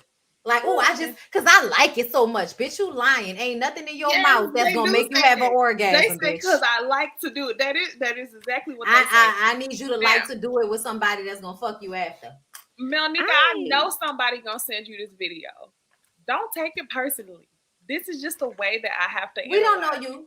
We don't So know if you. you want to come on and explain to us what it really is, then come on. We can do a cute little 20, 30-minute conversation, but don't take it personally, okay? I'm just speaking from experience. hilarious. Not, I What's let was me not true? shocked. clarify, not What's not experience of true? being the homegirl, but experience of dealing with the homegirls. Somebody said, "Oh, that's not true, Bondi." What's not true? What did I What's say? not That true? the titty fucking part? That the girls like the titty fuck? Okay, well, around my way in New Orleans, the girls that Necey's talking about, they like the titty fuck. No, my way Wow. too. Johnny, it wasn't like that for you. A titty fuck. Not for When? At what you, but I Not age? mean, you, but like, the girl she's but talking the about. environment that you were never, there wasn't girls like that in the environment where you was at.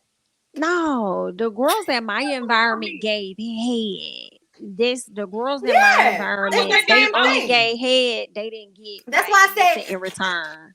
yeah, that's the They same did both. thing. That's what the Uh-huh. titty fucking because They it probably normally titty be. folk. I just didn't know Shout out to that. my homegirl that's in the comments talking about definitely true because she know what I'm talking about because we both from New Okay. Orleans. Okay, no, because the girls who give the head and don't get nothing in return always got big titties for some They reason, do. The Oh girl and who yes, came up to that me is had true. big titties. That part is correct. and so the titty fuck be like, oh, I can't just suck dick like all the other girls that suck dick. I Hmm gotta put your dick between my titties They and have then huge breasts. Yes, yes, yes, yes. Even back in junior high school, I was doing all yes. that. Yes, that's what I'm talking about. Yes. That's when they She gave start. head in the Yeah. bushes in the back. Yes. And she was always the girl that was more developed than everybody else that Develop. had the big old breast. Yes. And they would That's just right. be the friend. They never had a relation, like a Correct. They relationship. was friends They was with the most friend. of the dudes that were primarily on the football team. Yes, yes, that's what I'm Yes. talking about. That's Oh my gosh. I wonder what that girl is doing today. Hey girl. Not the bushes. she's kind of looking the same a little bit. A little bit. But y'all, Yeah. we were talking about Melnika. So we find She out gives this episode. Monica. Yeah. That's what it was given, and I searched 2 hours because I knew we had this conversation before. But before, I was hesitant to give like the full analysis of who I thought she was. I was kind of because I don't know this lady, so I was just like, maybe they messed around. I didn't say nothing else. But this is literally what I was thinking. So this whole interaction, I watched it probably five to seven times. And Martell comes Martell comes to Melnika with a rumor. And I like rewinded everything. Her lips was twitching because she was nervous. And one of the things I noticed, she said, yeah, well, this is what happened. I let my mama plan the wedding. And it was almost as if this was the first time that she told him that she stopped planning the wedding because she heard that he was trying to talk to one of her friends. Now, she didn't say because, but this feels like it's the first time she's telling him why she stopped planning the wedding. So if I had to guess, I would say that she found out about the him trying to fuck her assistant. She stopped fucking with him during the wedding planning, and because he got married, their relationship probably was fractured for years to come. And then they just got back cool, maybe within recent years, and now she's just now telling him why she dipped on him. He was probably thinking that she dipped because he got married, but no, she dipped because you had additionals outside of her. Now, beyond this, y'all, she said, we not going to do no confronting. We not going to do no confronting. What you mean by that? You don't want to do no confronting because you still got more to hide. You don't want anything to come out. And then when she said about Mel, well, I've never said anything bad about her because I haven't heard anything. You had to clarify. because you know that part of what Mel is saying is true and you nervous about it. Then she She doesn't want to finalizes. be Ariana. No, she don't want to be Ariana. But the thing is, like, how are you married? And then you say to Martell is joking with you and saying, "Oh, you don't want to sleep with me?" And she said, "Well, you like to cheat, right?" He said, "You cheated too." And when he said that, and she said, ain't nobody business who I sleep with," that lets me know that regardless of if you are married, you might not be with that man. You might be separated, but you out here. Not her almost about to cry, talking about some. I don't think it's fair that my husband has to question the relationship that we have that was supposed to be professional. And now he questioning it. But then you just gave your husband more reason to question it because you said can't nobody tell you or who you can or what you can do and hunch and She all this said other she didn't stuff. recall. And he said, you just like Mel. Yeah, she And said, and then that's the she thing. also Supposed to be said can't professional. nobody tell her who she can fuck on either, even though she said she was Mm-hmm. married too. And then he said they Y'all haven't can slept check me since about high who I school. sleep with. And for Is Right, me, it period. giving they flirt a lot? And I feel like Martell may not have 100% took the bait as far as smashed on her, but I feel like she may still try him in the then how he in the paying her? business. How he paying her? Because he ain't Mm. have no With money. with the film, with the cameras, with the Ah. Showtime. You think that's enough? Absolutely. I mean, we talking about it right now. This is what she No, wants. but at first, at the beginning, before they knew that she would be a part of a storyline. Think about it. Ew. Melnika had to plan a whole fucking event in Atlanta in order for us to really know who she was. So at some point, you had to be doing work for him that you wasn't getting paid for before you was even on this show for you to get on this show. So that makes me Mm. feel like I when Mel said she felt like they've been sleeping around from time to time over the years, I believe that. I believe from time to time over the years, he might give her some dick every now and again. I don't think Martell just cheated with Ariana. I think Martell is a serial cheater. I think he, especially with women who he can use. Like, I think Martell, this is what I've been kind of noticing lately. We always talk about men that look for women that they can control and all of that. But I think there's a special subset group of men that teach other men how to find smart, intelligent women to invoke sympathy so Oh that yeah. those women can take care of them. Okay? Right. Mm-hmm. Mhm. Martell is one of those men. So I feel like the way Kimmy and all of those women will go up for Martell, he's a nice guy. All of that is a manipulation. That's not real. That's not really who he is. But he knows that he can get more out of women than men because most men don't have shit for you to get out of them. But see, these women, you have access to them. They're attracted to you. And then you can use them to get where you want to get. Yeah. Mm-hmm. So Because Melnika my is thing, one of those for him. why the hell was she Mm. assisting him? Like, you would think that if your scope was as broad as being a damn calendar model, coming up with a wine brand, building houses, when he brought her to the job site, I was like, oh, so she build houses too? She was Why even the hell? confused. Like, why the fuck am I here? We never meet out here at nobody's house. Like, what we out here? Right. Are you his general assistant? I mean, even Candy has different assistants for different things. Why would you have Melnika come out to a building site? And I just didn't know she had the building experience. Nah, he brought her out there to tell her that information. That's what the real thing was. He wanted to get out. And then while he was out there, he wanted to make sure that he blasted her for being a cheater as well. He And did you see did. how? And then now y'all got me looking at it differently because Monica just showed for me that she will lie in our face. Like the way Martell said, we haven't messed around since high school, and she followed it up by saying, "Oh, ain't never mess around. We ain't finna mess around." Da, da, da, something like that she Yeah, said, she and it's did. like, but he just She confirmed said, that y'all slept with did. you, being slept with you, don't want to sleep with you no more. Ain't nobody business who I sleep with. I didn't hear That's her what she say said. Ben slept with you. Yeah, she said, Ben slept with you, don't want to sleep with you. She said That's what ain't she slept said. with you. She said ain't That's slept what with I you. thought I she know said. Necey Ain't because slept I with looked. you. I thought she said the Yeah. same thing, She and then I said, went ain't. look. She said Yeah, ain't ain't slept I with slept thought you. with she said, you. Don't want to sleep with you. oh, That's so why I she said, how'd you denied say it. that? Well, Martell, yes, that's what I'm saying. She lied to our faces because Martell already confirmed Mm, it. And When she he said said, they had ain't sex in slept high with you. school. Uh-huh. Yeah. Y'all, I'm sorry, badass and shit. snuck in here and shitted on my flow. Oh Mm-mm. no. I'm like, how you sneak in here and shit on the floor? Like, I literally just came back from the bathroom, like, what, 20 minutes ago? I really want to find the clip now just because that whole thing had me hung up. I don't know why.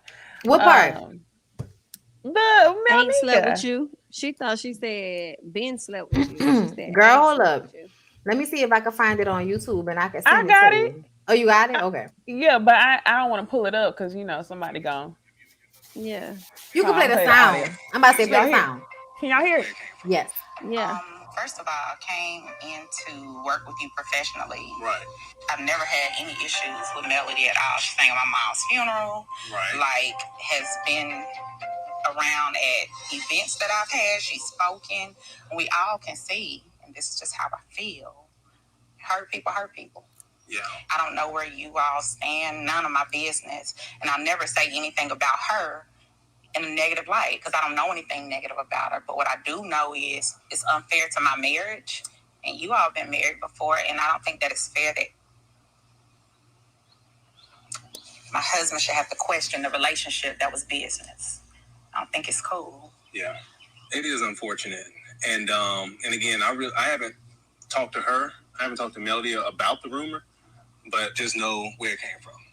I think the rumor came because of, I guess, the wedding is where it started. I was your wedding planner, and people want to know what happened. Why is she not? My mom actually took over because there was some confusion. Oh, you quit? I quit? Yeah. So my assistant says you were trying to talk to her. Okay. And that Melody was coming in asking who wanted you. Nobody wants you. She wants you. That's it. Yeah. I guess. There we go. We didn't want you, but at the end of the day, I was respectful enough to let my mom go ahead and handle it, and she did it. So for Melody, I guess, to get upset with her, because she do know the backstory, it wasn't 2 weeks. It was months before the wedding. So we're not going to do no confronting. Yeah, because if we weren't sexual, if we haven't been sexual since high school, why are we going to be sexual now that you married? The producer music always kills You me. like cheating? She said you like cheating. You like cheating? So who cares? Yeah. Oh well, mind y'all business. I ain't slept with you. Don't want to sleep with you. And Slept they with you. for me. Told you. I sleep with. She says I ain't slept with you. Rewind it. I ain't slept with you. I Let me ain't slept see. with I you. don't know if it's gonna. Okay, I can rewind it. I thought she said slept with you. Hold on, She let's see. said she did. She just put ain't in front of it. She said I ain't slept with you. Yeah. Okay, hold on. Here we go. It was months before the wedding, so we're not gonna do no confronting. Yeah, because if we weren't sexual, if we haven't been sexual since high school, why are we gonna be sexual now that you married? And who cares? You like cheating? Hold on. You like cheating? So who cares? Yeah. Oh well, mind y'all business. I ain't slept with you. Don't want to sleep No, with she you. And said I can't slept check with for me you. with whoever I sleep Put the with. captions on. Put the She captions She on. says said- I ain't slept with you. I ain't. You gotta listen to it. Mind I y'all heard her say business. I ain't slept slept with with you. you. Oh my god. I don't know. Okay, that's up for discussion. Okay, she said slept with you. Don't want to see. I can only rewind this Listen. so many times. She said I ain't slept with you. If you look at because I have my captions on, because I don't like misunderstanding shit country people say. This on Instagram, so I ain't got the caption. When I was watching it, I had my captions on and I rewind it because me and Lyric was like, wait, did she say we had the same argument? She said I ain't slept with you, but it don't matter because he already said that y'all slept together in high school. Correct. She's lying to Y'all protect said her We just husband. calling out her clearly. for being a liar. Yeah, no, and then Damn. he said, but you a cheater. So if you ain't fuck me, you fuck somebody besides your husband. So why you sitting up here acting like, you won't do what I do? Talking about you don't want to fuck with me because I'm too messy. Bitch, you messy too. That's what he was saying. And to me, I feel like Mel was right. When Mel said they've been fucking on and off throughout the years, I believe that. Just like Jock and Mita from Love and Hip Hop Atlanta been fucking throughout the years. You don't have to fuck somebody That's funny. consistently. You just meet up with them. When you meet up with them, you fuck them and you go on about your way. Well, I've been outnumbered. Everyone in the chat says it was definitely an I ain't. So I'm gonna move on. Okay, we're gonna move on. I think that's all we got from Love and Marriage Huntsville. Next time we're gonna see Mel arrive to Destiny's Beauty Supply store. So With we her can really say gold rap G-Wagon that I love so much. with the I gold thought that wrap was G-Wagon. Stormy's. No, that's hers. Oh, They did show Stormy in that gold wrap They at one no, time. Yeah. yeah, no, they did, but I feel like Yeah, that's at gallon Mel's. time. Mel's is I all white. know. I thought Mel had must have got another one because that's what I was thinking. Because Mel has a G wagon, so That's why gonna would be y'all show? Stormy. That's gonna be Mel got Stormy that because Range remember they Rover. said Stormy and Destiny. They said was like locked in her store at one point when all the commotion and Yeah, stuff I was know she going was on. there. This is what I'm forgetting. I'm forgetting it on the show. They still think that the viewers think that Destiny and Stormy are beefing. So her showing up would be like a cliffhanger. Oh, the girl you got beef with showing up to your event. But we Mm, all know that Stormy and Destiny don't have beef right now. So her mm-mm. showing Yeah. up in a G wagon, they shouldn't have left us on that cliffhanger. They should have left us on Mel showing up cliffhanger. Correct. Correct. That's what they fucked Correct. up. Hmm, Confusion. that makes sense. Okay, well, we done had a good little kiki. We're not done yet, y'all. We about to get into y'all's favorite topic, which is gossip. But before we get into gossip, I need y'all to do us a favor and like the video.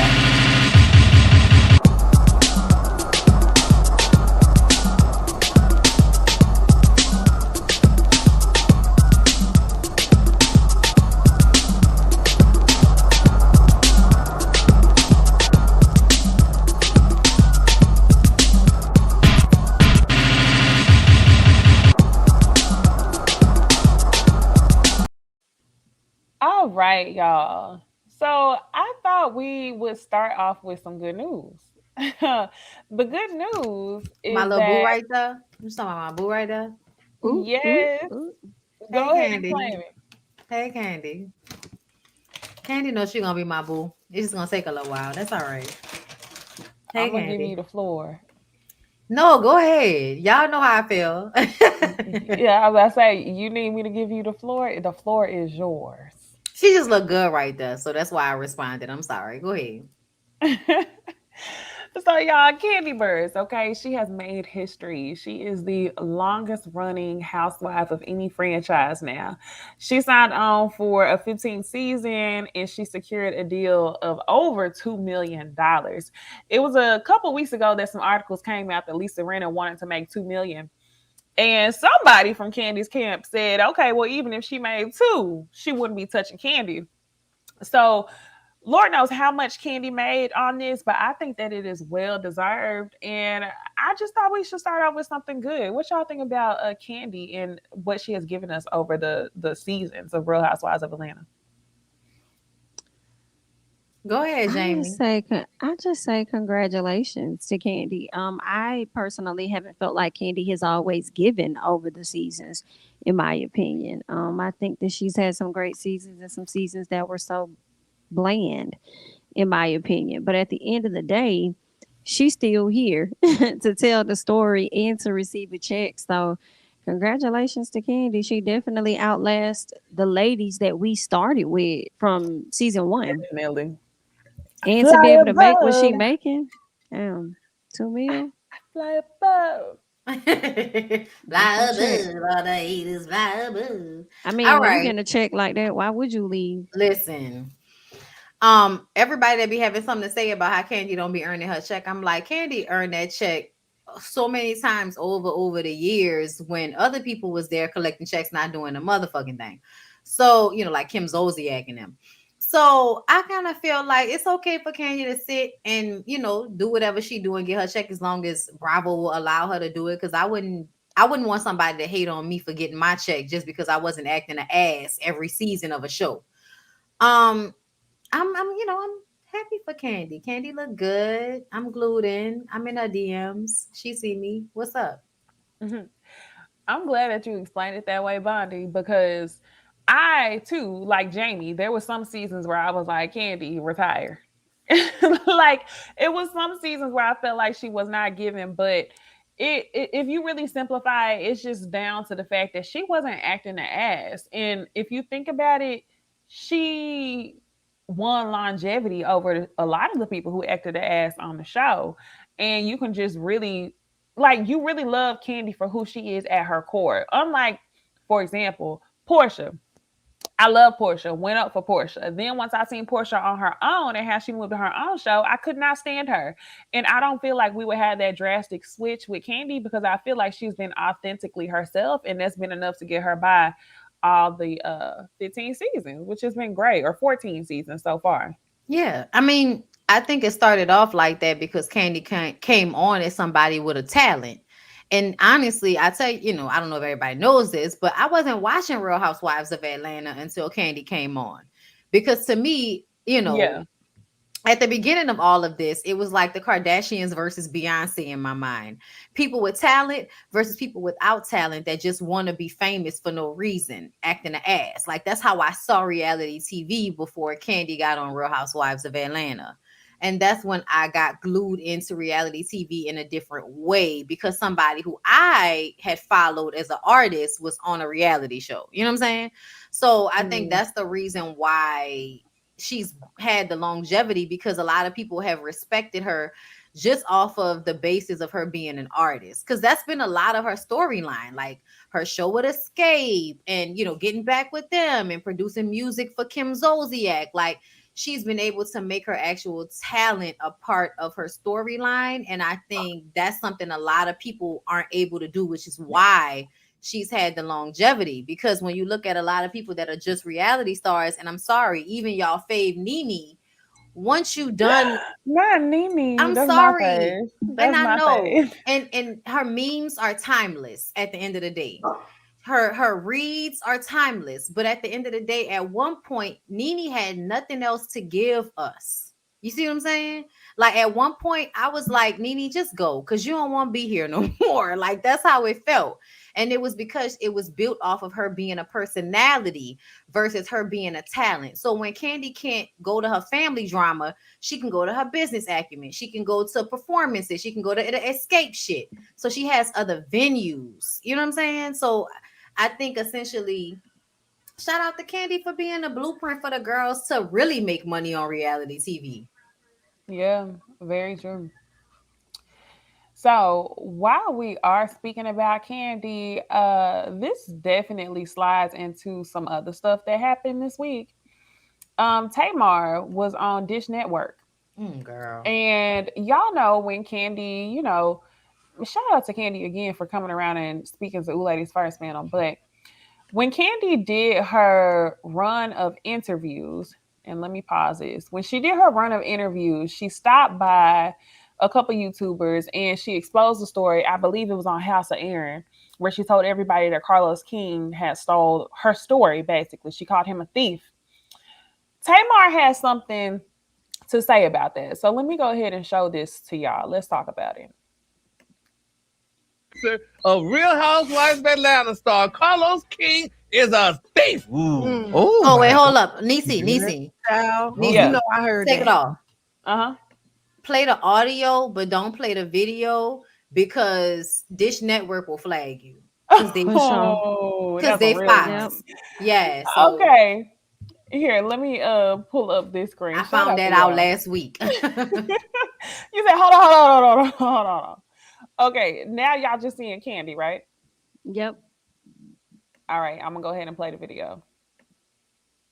Oh my God. Now it seems, honey, that the streets were talking about Candy and Carlos, honey, not being cool anymore. And here's why. He's the one who stole my group's life story and sold it to TV One. When you're a public figure, they can do unauthorized stories about you. Never once, all them years we have been around each other, he had never once told me that he was trying to do a movie about us. And to go behind my back, I was like, I can't him ever again.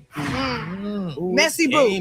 But I just find it odd that you can steal the rights of the lives of people that are still alive. We saw recently with the Mike Tyson joint on Hulu, which is great, by the way. I hate that he doesn't support it, but you got to do things right when these people are alive and you telling their story. Which is why I don't agree with her calling him a thief. You know what I mean? I think that's a little off the deep end. Well, what would you do if somebody tried to do this to you and your sisters? They tried to tell your story without your permission. Well, okay, so here was the thing. So my sister did her biopic, right? Yeah. And I feel like everybody else was involved, but I had nothing to do with my character, and I was in my feelings about that. Okay. But everybody else was involved, so that's a different kind of thing. So you really don't want nobody telling your own story. Right. But at the end of the day, I just feel like there are all the time unauthorized, versions of people's lives, and this is just a part of being an entertainer. Yeah. It is a little shady to call her mom up and act like you're going to do an interview about all these groups in the 90s just to try to dig up information on her group. Like, that is a little You got to watch out for reality TV producers. Yeah, that's shady baby. But something in the milk ain't clean. I don't know. I'm not totally convinced that that's what it is. Oh. I don't know. I want to hear from Carlos because I want to know the king. And yeah, and you will get it to you because I think y'all good Judies too, if I'm not mistaken, huh? I mean, y'all was on the show Kikiing. I just recently met Carlos. I'm just like me and you, Kiki. Yeah. I Kiki with the Kikis. That's right. She's a Kiki, baby. All right. So, I feel like Tamar is trying to get another network. I feel like Tamar is trying to get another connection how she can. And I think Gary with the T clocked it, which is why he said, "Oh, well, you're gonna find out because y'all like to kiki." And she just didn't want to call the thing a thing. And shout out to Tanner Thomason when he was saying, "Well, how would you feel if someone did that to your sisters?" And I was like, "Right, you ain't never lied." So I just think that Tamar was going up for Carlos because she is valuing the new relationship that she's made with him. So what y'all think about Tamar speaking on that? I think she doing what she always doing, being full of shit as long as it benefits her. Like essentially, you know how executive producers can be because all you did was complain about WeTV after they gave you show after show.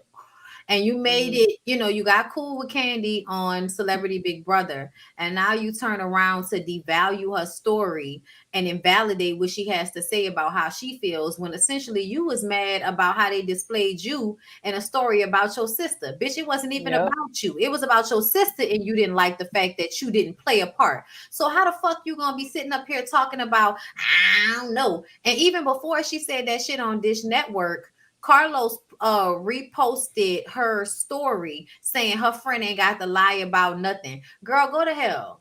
Go to hell. As an executive producer, he didn't lie. He didn't comment on the shit. Oh no, she said he didn't have to steal shit. But it's like essentially you got on Dish Network and said it was okay for him to steal it because you're a celebrity. That's what you said. That's what she said. You're a public figure. Exactly. So don't in one breath say he don't have to steal shit, and then in the next one make excuses for him doing it because Candy's a public figure. Just say you want to make sure he can give you a reality show that might be skewed the way you want it to be. Just say that. Right. Just say it. Yeah, I agree with that. Short answer, Tamar definitely was being bogus for that. You even sat up there and said that you don't even know that man. With that being said, like you wasn't even around when that happened, so you don't know. So for you to feel so confident that he wouldn't do something, you can't put that past nobody. You don't know him. And then for you to say that when didn't Candy and Escape add you to their tour at one point, and then you want to turn around Is and that the try and same play tour that where lady? Nene was the comedian? Is that the I same tour? think so. And I think that's when Kaya and them was trying to come out, Kaya and T.S. Madison. And then I think they You're want to let right. Kaya out or whatever. Like, didn't they have you join them on tour and help put money in your pocket? And then you want to turn around and befriend, Carlos. Like, this is a new friend. Like, I understand you want to have his back and stuff, but I think it's perfectly okay to say that I'm not going to speak on what I don't know about. You know what I'm Right. saying? Like that ain't got nothing to do with me. I'm not sure. And then for you to, shout out to that guy that asked her like, "Would you do this with your own sisters?" And she tried to disguise it as, "Well, everybody else was a part of it. Yeah, I she just didn't disguised get it. to handle mine." Yeah, but how did that make you feel that you weren't able to tell your part of the story? You felt the way. So why are you trying to switch it to fit your particular narrative to go against Candy to benefit Carlos and eventually benefit yourself because you're yearning to be back on TV? That's messed up, Mhm. in my opinion. Yeah, that was real snake like, real op like, real fried. Can't really trust you as far as I could throw you. That was odd. And I feel like that was very telling. So speaking of real op like, the rap girls are getting into it on Twitter this week, y'all. JT and Cardi. And from the multiple videos that I watched, TikTok, YouTube videos, and everything else, because it was so many tweets to keep up with, it sounds like the girls was getting into it because Cardi mentioned Glorilla on Twitter and said, "Hey, we made it into the top 10 Billboard." The fans then start responding to the tweets, throwing shade. That's where JT responded to one of the fan pages, talking about her middle school military. And the girls started arguing where Cardi first started with the initial subtweet saying lap dog. Then JT started talking about wiener dog. Like real childish stuff. They claimed that they were arguing in the DMs, but they kept throwing shade on Twitter. One of the fan pages even went as far as to say that JT couldn't be happy for her or else her master, i.e., Nicki Minaj, would say something about it. I don't know how y'all feel about this. I feel like it was quite a week for Twitter beefs, and if you add up last week too, and it's just too much of keeping up with the tweets. Like, what are y'all beefing for? Number one, my main thing is the fan pages led to beef, and y'all was letting this ride for what? Cardi, why did you subtweet based off of what a fan page said? I feel like it's shit going on behind the scenes. It's not that I feel like Cardi is innocent because I don't. I think Cardi is messy. I think Cardi is immature. I think Cardi likes to argue with people that are below her tax bracket. It's given baby Nicki Minaj, and I don't think she realizes it yet. But also, I feel like all of the girls, because they did it, it makes me feel like every single one of them did it on behalf of Nicki Minaj. Because it was all of them. See that. It was all. It was at different times. Yep. Yeah, when Akbar, JT, and Malibu Mitch said something, it made me feel like every single one of y'all has probably been manipulated to feel like you need to show allegiance to Cardi in some respects. And I know we're seeing it for the first time on social media. I mean, yeah, on Nicki. I'm sorry. Yes, on Nicki. Especially because Nicki was subtweeting too while everything was happening. And I feel like Cardi is her real opposition. I feel like Cardi's opposition in this industry is not none of these girls. As much as they think they're on her level, they're really not. Even a city like JT, you by yourself, I'm sorry, love. I love you. You're not on Cardi's level by yourself. You and Carisha together may be able to be on Cardi's level, but you by yourself on a random record with the rest of the hoes, like you shouldn't have even been. I'm sorry, Akbar V is a great rapper, but her status is low I've because never heard anything from Akbar. She's a good rapper. Trying to hear until today. I have. She's a good rapper. You can say I'm not trying to hear it. She's a good rapper, but essentially she's the basement, you know, in her mentality. You're the gutter. I'm sorry, but you're the gutter and you like being in a gutter. Just like when you use that picture of you sucking dick as a, you know, as a album cover, bitch, you're the bottom of the barrel. And I feel like, you know, Cardi would like to not be at the bottom of the barrel, even though that's where she comes from. So I just want everybody to remember their tax bracket and stay with that. You know, live in the Beyonce, you know, way of life. If I can't talk about you in a song, I don't have nothing to say. When it comes to JT, child, when JT repeated the rap that she did against Nicki Minaj on that live with her, that's when I knew it was downhill from there. Pop my yes, my girl. voice. when Cardi said lap dog, she wasn't lying. It may have been a subtweet and messy, but it wasn't a lie. Because when you did that shit, I was like, oh, JT. Embarrassing. Because I felt like the city girls wanted to be cool with with Nicki, but Nicki tried to make them choose a side. So they was like, fuck you. We just gonna do our own thing because we don't really need you anyway. Because they didn't. And so now it seems like they're trying to be on her side because they grew up liking her and it's beneficial to them immediately.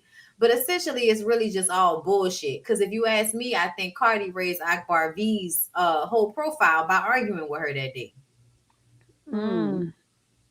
Erase her profile to turn around and get that bitch suspended. I don't think she went anywhere but right where she was already at. No, but if you didn't know who she was, you know who she is now simply because she argued with Cardi. And she lost her Twitter for a second, but she was right back posting ignorant shit not too long after, comparing Cardi to Jeffrey Dahmer was the cake for me. I was like, girl, if ain't nobody ended up dead or ate up, please shut the fuck up. Ate up. I can't. Lord have mercy. Yeah, she recreated another Twitter page, but yeah, it's getting a bit tiring at this point. It's been going on and on and on, and as far as things happening behind the scenes, I'm wondering if it's a scheme that they came up with to come to us with the bullshit. It was JT calling Cardi fancy pants and Cardi calling her prison pants. It was just something about it. And y'all That talking was to each other in the hilarious. DMs. That was I'm like, hilarious.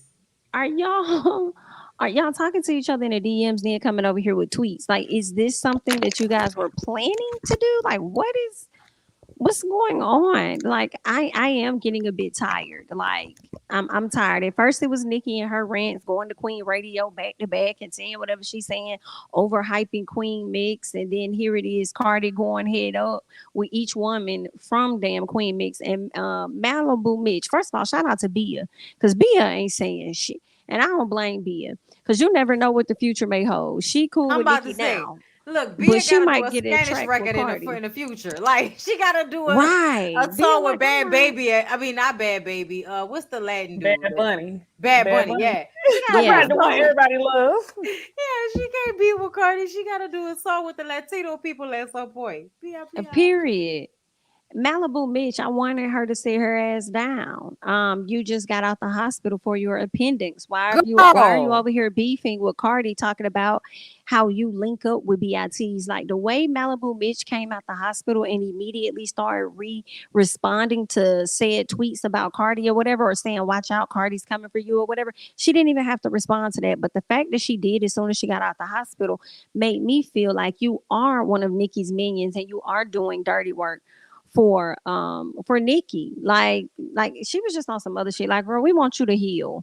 girl, I was so Go do your disappointed. healing. And you know what else crazy, y'all? These girls doing all this for Nikki in a year. Then what? Like how is your career going to have elevated? Bitch, she JT gonna already leave at a good y'all. place. She Right. That's gonna what I'm leave y'all like saying. all Like them y'all other not gonna be Think a suckers. that conversation.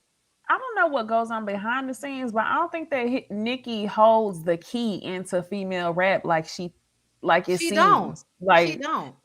I don't think there is a key to like you don't have to get the approval through her. You don't. You have to get the approval of men still, unfortunately, but I don't think that it's Nikki the way that the girls like to act. No, because the men don't like Nikki. If you notice, her own crew don't really show her respect the way they should. Not the way they show other men respect. Like Wayne. Like at the end of the day, Nikki is on the same level. Like at some point, like she was on the same level as Beyonce almost. But because her mentality, Lady Gaga.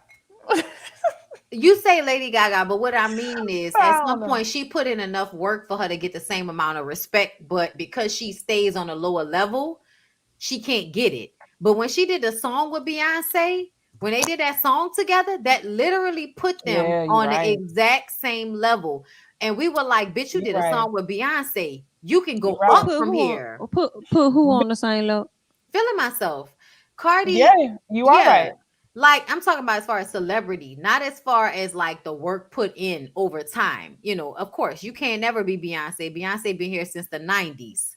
But when she did Feeling Myself, I think it made Cardi like as far as being a celebrity, like when Kanye achieved Jay-Z status.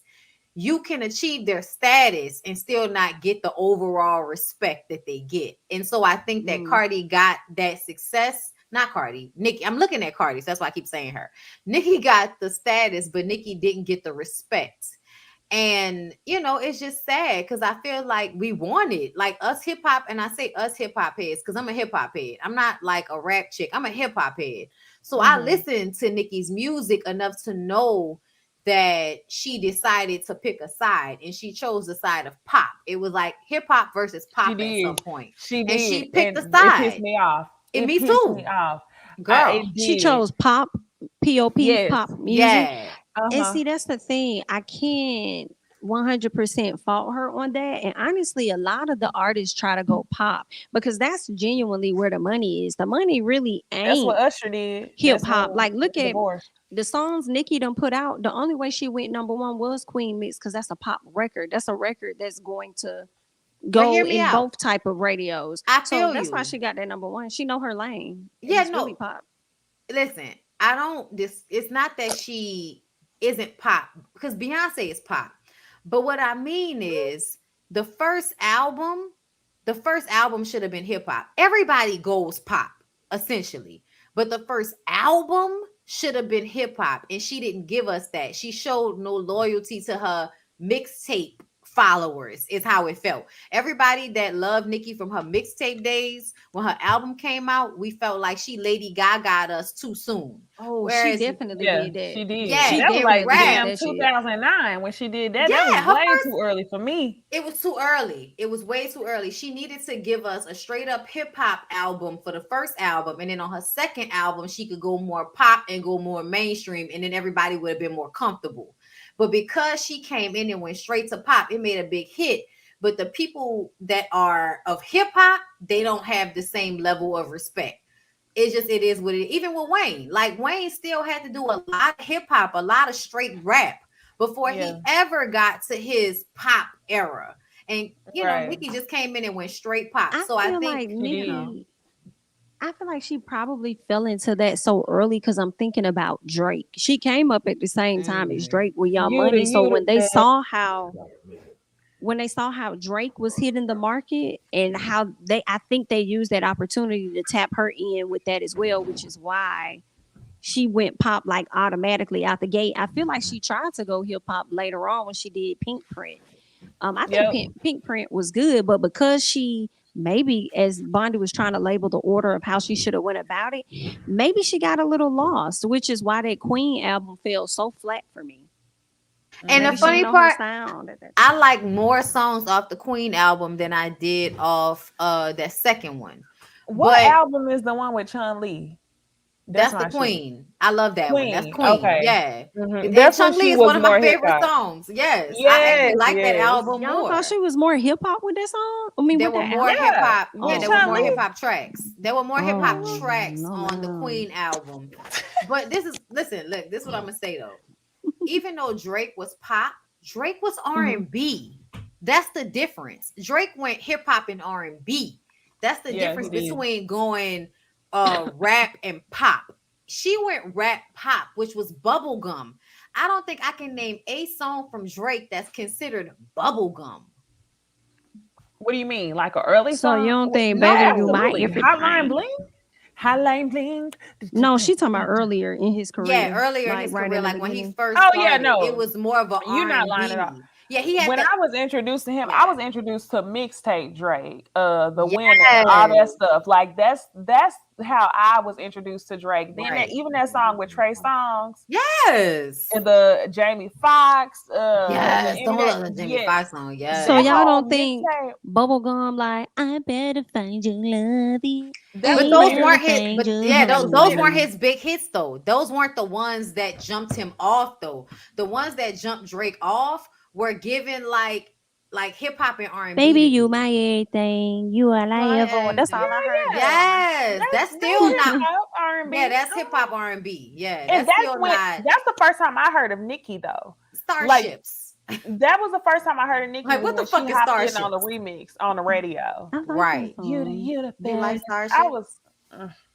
You like Starships? Oh, somebody said I just want to be successful. Yes, I gotta listen to that album tonight. I'm gonna tell you another one from Nicki that I hated. What was that one that she did? Boom, boom, boom, boom, boom, boom. I got this. Hated Super Bass. Hate. I felt myself. Man, that first album. Hated it. The first song from the song from that first album. Why is it that they can only see the worst in me? I swear sometimes it feels like it nurtures me. That was the fucking song off that album. And it was only like 2 minutes long. I was like, bitch, this song needs to be I'm five. The best. I'm the best. That shit right there was right there. I love that fucking the one with Meek Meek Mill. The one with Meek Mill was my shit. No 7 did a couple of tapes, did a couple DVDs, did a couple of states, didn't know what I was doing, but I put on the cape. Now it's which world tour should I go on the tape? See, you told me y'all would lose, but I won. I might cop a million Jimmy Choos just for fun. That's my motherfucking song. Come on. I will blast that bitch like. Don't get me started on the features though. Cause the monster, what's pull up in that monster audible milk Okay. with a bad bitch that came Y'all, from since we was Sri talking Lanka. about I Hey, mentioned come the on, Drake Nikki. mixtape. Do y'all remember that song when he You could be remixed the the Chris king. Brown? What is the Chris Brown First song thing that first, Drake always. remixed on the mixtape? It was everything. Take You Down. It was Take You Down by the Drake remix. Do y'all remember that? Take you down. Take you Yes, down. Take you Drake down. Take you down. Take you remixed down. that. Take you down. Damn. I need to send y'all the damn mixtape. I literally had it on a CD. I know what need it to. is. I'm sorry. I'm thinking about Oh. something else, Necey. I'm sorry. I'm thinking about. I know why I don't feel Nicki Minaj's music anymore. That's what it is. When I listen to the first album and Pink Print, I get, for me, I'm not gonna say chills, but kind of like I feel something in my body, There's like I more feel the soul. music. There's Yes, literally and a I soul in the music. yes, I Yes, connect, and I don't connect to her music right now. What I she's been don't. putting out, Even it's Super like Freak, trash. I'm sorry. It was a great yeah, like pop song, but I'll work out to it, but I'm not going back to it to listen to it again. I'm not. that's Yeah. yeah. I didn't. I Don't only say heard the Anaconda. snippets. I'm not gonna listen. I liked Anaconda. I liked I love Anaconda. Anaconda. What? Because Yeah, Anaconda that was was a song that simplistic, had but it was the bad. Oh man, what? the Yeah, suburban I wanna kids were I wanna going feel Oh, Nikki crazy. sorry, again. Jamie. I wanna Jamie hit hear it her. off. Jamie hit it off I ain't gonna say Anaconda I want right to hear her quick. struggle. She's at another place now, so I ain't gonna say I want to hear her struggle, but Deal of I money. don't He know. was getting some coin. Hmm. Okay. Y'all, we could go on, but I ain't trying to keep y'all forever. So let's move on to the next topic. Because we went from talking about Cardi B and JT to Nicki, and that's what it boils back to. And I'm glad that we then brought up some nostalgia with the songs because I got a gang of songs I need to listen to before I go to sleep tonight. By the But way, with that, we say, I'm sorry. I heard he ain't missing no milk coming from fuck I'm in my automobile. I'm gonna Automobile, stop. I'm gonna stop. But it's on my you need mind. I'm chill. definitely listening to Come Anaconda on. after this. I'm finna listen yep, to I'm the Best. That's my shit. Go and on. Sorry, yeah, Niecy. I'm sorry, no, it's Niecy. okay. Dum dum dum Cause dum. I'm gonna bust out with No, another rap. You keep Listen. it's perfectly fine. It is okay. But I'm like, by the time we look up, we gonna be like, damn. We having too much I fun. ain't That's what gotta it get a be. plaque. I ain't gotta get awards. I just walk up out the door. All the girls with a pour. All the Come boys with on. a man. As long as they understand that I'm fighting for the Hey. girls that never thought they could win. Come on, Listen, we Nikki. need to be in a cipher, bitch. We need to be in a cipher. Okay, Period. y'all call Straight you in the Nikki cipher. lyrics. Call us. I love it. Oh my All god. right, we done, Don't y'all. Yeah. call My bad. Sierra. I can't Don't call wait Sierra. for Call our us. I can't wait for our sleepover before we do this meet and greet or Live show show. or whatever. Oh, it's Yes, gonna be I so can't much wait, fun. I y'all. can't I wait. I can't wish we wait. could do it this year. Yeah, I know. But I mean, if even if we don't do it this year, it'll be early next year. It'll be Yeah, soon. it will. It's gonna be fun. It'll be soon. It'll be soon. All right. So y'all, the other thing that I wanted us to talk about. Ooh, is this week Kendra G from a popular Chicago radio station came out talking about Danny Layer, however you want to say her name. But I wanted to talk about this because last week when we was going live, and I know Bobby's still rapping. Last week when we was going live, we were talking about Danny Lay requesting for B Simone to be removed from Wild and Out. So Yeah. I think it's interesting that this week some more stuff came back around of her requesting somebody else allegedly. Let me say that. Allegedly, hold on. What's wrong? Anyways, in the city of Can you hear it? Chicago. I don't know why. Probably got a high school appearance. Who the hell knows? But she was set to do an interview with the morning show, and she requested that I, Kendra G, be removed from the interview because she was uncomfortable talking to me. Girlfriend, this ain't wilding out. You ain't gonna be Simone me. Now your whole interview has been canceled. But I'm trying to figure out why didn't you want to talk to me in the first place? I actually been on the radio defending your honor. I really felt the way when your baby daddy played you on that infamous IG live and I defended you on the radio. Now, shout out to B Simone, who I know in real life, rock with in real life, but I actually understood why you didn't want to do Wild 'N Out with her. But I'm still trying to figure out why the hell you ain't want to talk to me? Now are you nervous? I'm gonna ask you the questions that need to be asked. Like, are you still sleeping with your baby daddy after he beat your brother up and played you on the IG live? And you know what? I probably would have asked you that question because I need to know. Because if you forgave him, that means I need to forgive him. Are you nervous? I was gonna bring up this goofy ass person of the day. Okay. Listen, every time I hear this, it's like I'm hearing it for the first time. Why you She say was that? dragging. Yeah. I'm just still shocked at the stuff she said. Like, damn, she ate that lady up. Go ahead, And this sorry. video was cut short. I was trying to find the original, but couldn't find it because she deleted it. And the reason why she deleted it is because they soon made up. And let me show y'all the video that they posted literally like the next day. We barely got to talk about it. We both were telling our truth, as in she genuinely didn't know about the interview. Her team genuinely conveyed that she did not want me a part of the interview, which then prompted me to do that video. And girl, if you hate me for life, I understand. No, I don't. If you hate me for life after that, she ate me up though. I understand. I want to say this: there's no joy in my heart in what that energy that the video brought you. I don't have joy in my heart. It was just that was my truth. You know, this is what I do, and for someone to say that, speak on her behalf and tell my radio station that she's not comfortable interviewing with me, she'll do it with other people. You know, I'm gonna go hard in the paint. I understood. She was mad. She always writes for me too. So I was and that was the thing. Yeah. As a woman, you know, there were certain things that you live like in front of the world. And I'm a woman. I made mistakes in dating past, but there was no camera following me. So there's a sympathy that I do have for you in that way, and there's only things you're going to learn in the journey of dating. It's just that you're doing it in front of the world. Yeah. So I do have a sympathetic poem in my heart for her. But then, you know, girl, when I feel like I'm being attacked, I'm gonna attack. Right. So I just want to say this: we talked. We did. It was a misunderstanding. People behind the scenes did some things they shouldn't have did at all. And speaking for me, which I was not aware. And we're not gonna give. I mean, we there's certain names we just can't share, but she did not know. But I genuinely was told that her team spoke for her, but they misspoke for her. Yeah. So, all right. So, long story short, there was a misunderstanding, obviously. So Kendra G took to Instagram. She posted it on her Instagram as well as the radio station in a collaborative post. And she said that Danny Lee had requested to have her removed from the interview. So that's why she posted that. The next day, we get this video that I just showed y'all of her and Danny Lee making up. And on one hand, I'm kind of just like, good that y'all are doing this, but on the second hand, I'm like, why'd you move so what is going on? Like, what did you can't come with all that smoke and then literally be like, grown women can make up. Like, it is what it is.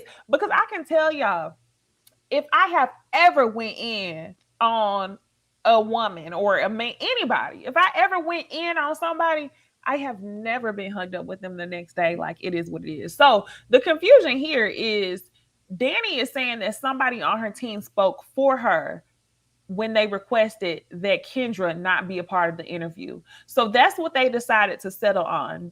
Whether we know that's true or not, that's the story that her and Kendra are sticking to. So do y'all think that it's far-fetched that Danny requested for B. Simone to be removed for the interview and then requested for Kendra to be removed? Or do you think it was truly somebody on behalf of her team that was speaking? I feel like it could have been somebody on behalf of her team that was speaking for her based on what she said to them. That's what I'm thinking. Like, I don't know what kind of conversation she had with her team, but they've been going forward, you know, shutting stuff down. It's giving miscommunication. It's giving unprofessionalism. But Kendra, you actually kind of look crazy and foolish to me. Now, what's comical is that I didn't necessarily hear an apology, so it does make me think that everything you had to say about Danny, you still standing by that, and you meant exactly what you said. You're really not taking that shit back.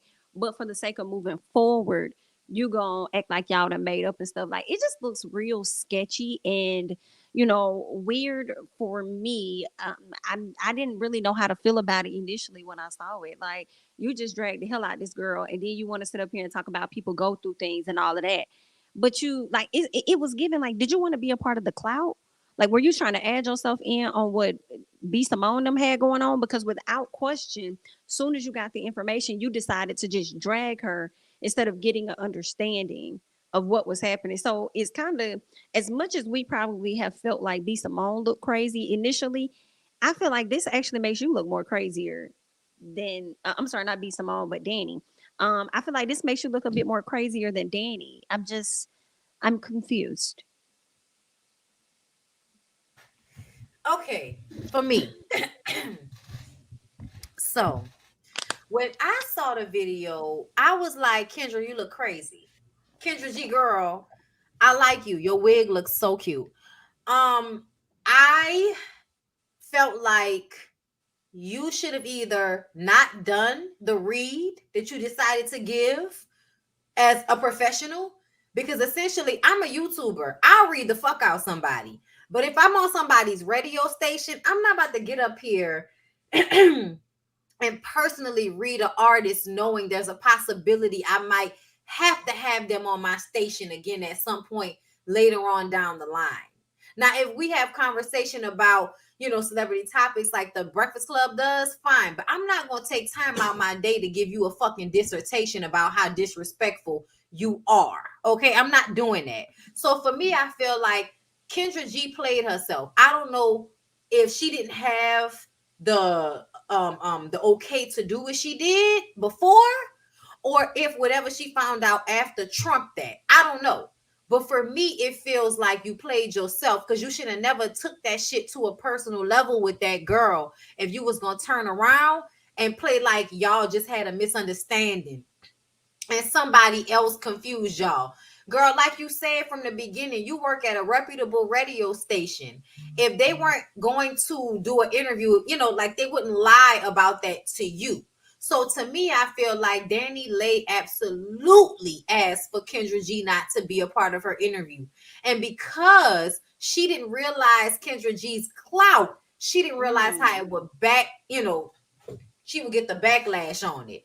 But to me, it was only because a lot of people don't like B Simone. That was the only reason that you got away with it would be Simone.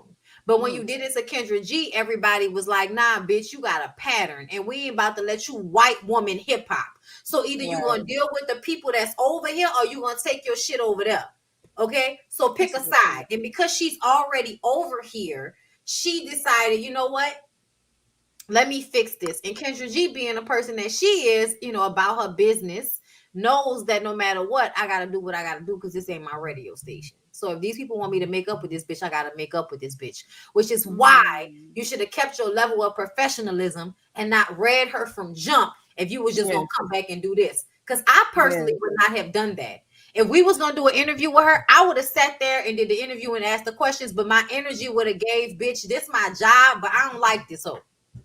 But I was so shocked that they even gave her clearance to do what she did, because we don't see that too much on the radio stations. You I don't. was really shocked. I It. was like, You don't. Interesting. That's new. Man, I'm still trying to figure out the tea that was going on in Dallas at K104 with Lady Jade and I can't even remember the other lady name. I'm wrong for it. But it was some tea that was going down in Dallas and nobody posted it. Tell me, girl, what happened?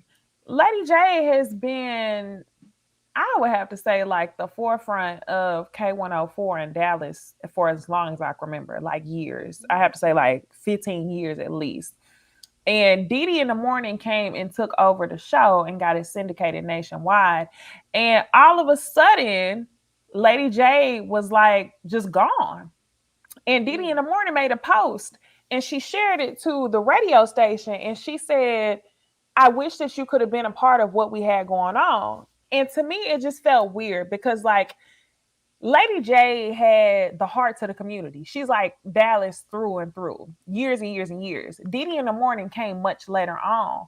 And it seemed like it was some internal beef, but nobody really knew what was going on. But the radio station just posted her saying, oh, we wish you could have been a part of it. And it's like, well, what was the tea there? So like the same way that she posted that drama with this, maybe they found that celebrity drama more valuable than like radio host drama. But if somebody know what was going on with K104 in Dallas, like please let me know. I just want to know. I love Lady Jade. I also want to highlight something else about the B Simone and the Kendra real quick. I just thought it was interesting for Kendra. Y'all didn't even have no issue. You ain't had no issue with Danny, but you were more aggressive in your reaction than B Simone was, who actually has a direct issue with this lady. So I'm just confused as to You think how it was B Simone clout? kind of handled it. Yeah, more Mm. professionally than you did. It definitely was trying to attach herself to the drama that was already happening. But Also, good luck. why are y'all caping for her? A part of excuse me, a part of Kendra G's whole monologue was that at some point she was defending Danny Lay's honor, and I'm like, but why? Defending her. So when you want to ask why it was that she was so hurt and felt it was so personal, it might be for that reason, because you in some way tried to align yourself with her and found out that she was just another, basic ass average colorist chick that thinks she's special because some nigga then made her feel that way. But it's given basic, it's given average, it's given, aren't there any other pretty light-skinned girls for you to give an opportunity to, or white adjacent, whatever you want to call Come her? on, Akeisha. Y'all ain't had no more Okay, pretty girl. listen, that's where it Y'all got came no other from. pretty girls in? Shout out to Akeisha, because that's where it came from. Y'all ain't got no other pretty girls down there that's going to, take these interviews and do them well. Shout out to Lotto and all of the other, the Bia Bias and the rest of the light skinned girls that get on there and do Right. their interviews and go on about their way.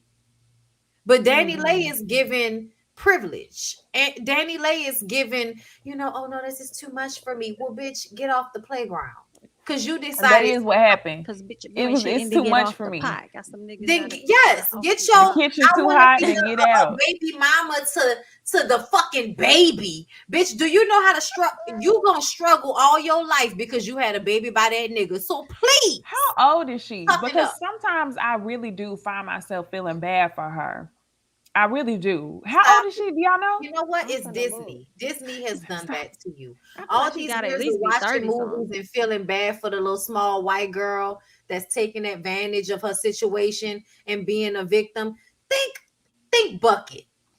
Mm, 20 Think something. bucket. mm. When you Oh, start to feel bucket. that way, think bucket. Oh gosh. I can't. Um, Okay, y'all. We still got three more topics. So it's time to move what you got? on. What you got? Let's move on into, and this one is a little bit more sad. It's a little more sad. No jokes aside. I mean, all jokes aside. Um, Not no Destiny jokes. posted. Damn. I know I said it wrong. It's this Pinot Grigio that's getting to me. Plus, y'all are like making me real lit. This is lit. Okay, so unfortunately, this post was not. So Destiny posted a reel, and I didn't want to play the whole thing because it has music on it, and of course, we don't want to get flagged. But Destiny made a post where she was crying. She said, I'm tired of half truths, false narratives being created, not being seen as human because I'm on TV. The system failing to protect my baby, fighting for peace, being afraid. I'm tired of being strong, protecting people who don't deserve my loyalty, of being misjudged during the hardest battles of my life, of the lies. And girl, I feel for you. I really do. At the very end of the reel, she posted like you could see like a 0.1 second clip of her son. Well, I don't even know if it's her son, but it looked like a 0.1 second of a kid going into a damn, what's the scanners whenever you go in there? What's the scanners, y'all? Help me out. When you at the hospital. MRI machine or something? Yes, that's what it is. MRI machine.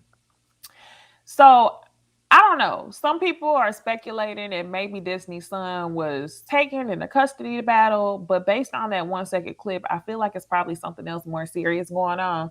And I know for whatever reason, a lot of y'all like to try to act like Ooh Ladies First panel got beef with Destiny, which is real weird. We just review the show and call it how we see it. So I feel for her, and I hope that she gets through whatever she's going through. But what were y'all's thoughts on the post? Oh, girl. Oh, girl. I'm about to make everybody upset. All right. So, I two know what you things. about to say. You know what I'm about to say because I told y'all already. So, the first thing is that I absolutely commented on her post and told her that I'm praying for her because I don't never like to think that anybody will have a baby taken away, anything like that, like being sick.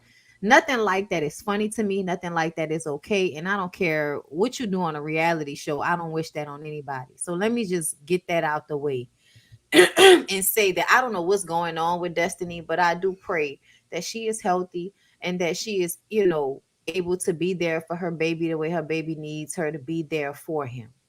And that's real as fuck, no matter what anybody thinks of me. Now, I really do not like when people record themselves crying and put it on social media. It's one thing. Listen, No, really, I don't either. But damn, I feel. I I cried. can't. I've cried on live. Necey, you and I have cried on live, bitch, but we've been on live and the moment has happened and we was just already there. It's a whole Yeah, nother thing to literally record yourself crying by yourself in a room, type some shit on it, and then put it up and then shoot like the view. damn. Watch this. I need y'all to know this is Yeah. how I'm feeling. Watch this. There's a lot of production value here. So that's the only thing for me is the production value of the post. It's giving showmanship and style. It's giving showmanship and TikTok style with all of the I'm tired of, I'm tired of. But at the end of the day, listen, I hope you understand that no matter what, I hope you're okay. But this shit Yes, that's the look point. hella manipulative to me. And I'm gonna leave it at that. I mean, somebody had to say it. Not somebody at the same. Why is it only gotta be me? No, Sometimes I it's mean, shit. I had to start out and just level set. We not mean people, man. We pray for her. We hope, we wish her the best. But y'all like to act like it's beef. But in the same breath, it's what Bonnie said too. Well, that's not for me. I'm one of the people that don't trip too much off of people crying on social media. So whatever you got to do to get it out, that people aware, whatever, yeah, tell your Jamie. message, I guess. Yeah, You Jamie. said make people aware, Jamie. You gonna set the camera up? Yeah, let the people You know what's said going make on. people I need aware. help. It's a You cry gonna for cry help. on the Yeah, tripod? You gonna cry they and then gotta start cry. stop? They gotta cry for help, man. Then I it don't. start I, stop and then post and then put it. I Then ain't gonna it judge look them good. So folks. let me do another one of me crying. Hold up. This whole cry for help. Listen, this is the most vulnerable we've ever seen Destiny. So I Has Oh, it? very true. especially don't mind That is her true, Jamie. doing this because I've never seen this type of Destiny. You know what, Jamie? You are right. We have never seen a tear fall down her face and her hold her mouth like this. You are absolutely right. But Bonnie, would you stop. do this? That's the question. Jamie, Well, at a time of I upset. have not. No, I can't say that I would. Okay. I haven't been compelled to go to this space. Okay. But I am typically a private person anyway, so I would Okay. probably go to my people or whatnot. I would assume the same thing for Destiny. So I'm just like, for her to take it to this You measure, feel she like it must must be really real be at like a bad. breaking point or something. Like Okay.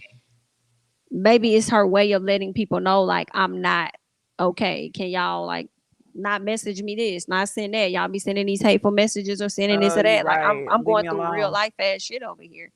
So that could be what it is. Definitely praying for her. I hate that her son, it seems like it's a medical condition that he might be undergoing or something. Okay. So praying for her son, hoping everything is Of going course. well.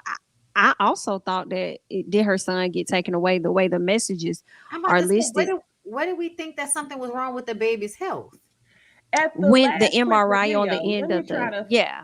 I'll try Wait, to pull it up I'm about without to the say because I sound. missed that part. Let me Yeah, pull it it's up like a without the sound. a frame of a second at the very end. You see her son going into an MRI. Okay, because Okay. this is and honestly, y'all, I don't know if that will make me feel any better or any worse. Because if you tell me that something is happening to your son and then you put all of these things on a screen that kind of more so lead towards the reality show shit, Hmm. I still don't know how to. I still don't No, know. I understand the conflict. I Like understand everybody it. else said, prayers, hugs, and love, man, light, all that shit. Because honestly, when I saw it, it did make me sad. And Yeah. then I went back to it, and I was like, you stopped and started and wrote the text on there too. Okay. Yeah. And then that was just kind of like, uh, but you know, Yeah, y'all she right. usually I'm don't do this. She I mean, doesn't. The other thing, I'm just trying to help it, for me even make sense. Cause I know I've been in a space where sometimes it's hard for me to communicate how I feel. So I'll have to type it out versus actually say it. Because I feel like I can get all my thoughts out when I write versus sometimes when I'm talking. So I'm wondering if maybe that's something that happened with her. Like maybe she wanted to get a lot of her thoughts out by just writing this out because she wasn't gonna say it to us like out loud. you know, okay. I I was think it right might there be. with you. I was right there with you. And then I started reading. And Mm-hmm. then I started reading because Uh-huh. essentially if something is going on, because we saw that little last frame of it, yeah, no, that makes me sick. But then when I read you Yeah. saying you tired of not being seen as human because of TV, when anybody would say they are praying for you if you tell us something is wrong with your son. So why do it in a way that all of this shit is about you? And then this little small snip of a clip is about what's going on Bondi, All with your right, look. I'm finna you do got it your again. Inspector I'm Gadget finna hat defend. on. Let me defend Destiny yet again. I go think ahead. the situation could have been the camel that the straw that broke the camel's back for her, which could have been her son. So sometimes when you're going through stuff, it be that one thing that just makes you just break down, but it's a series of things that Hockey. led up to that.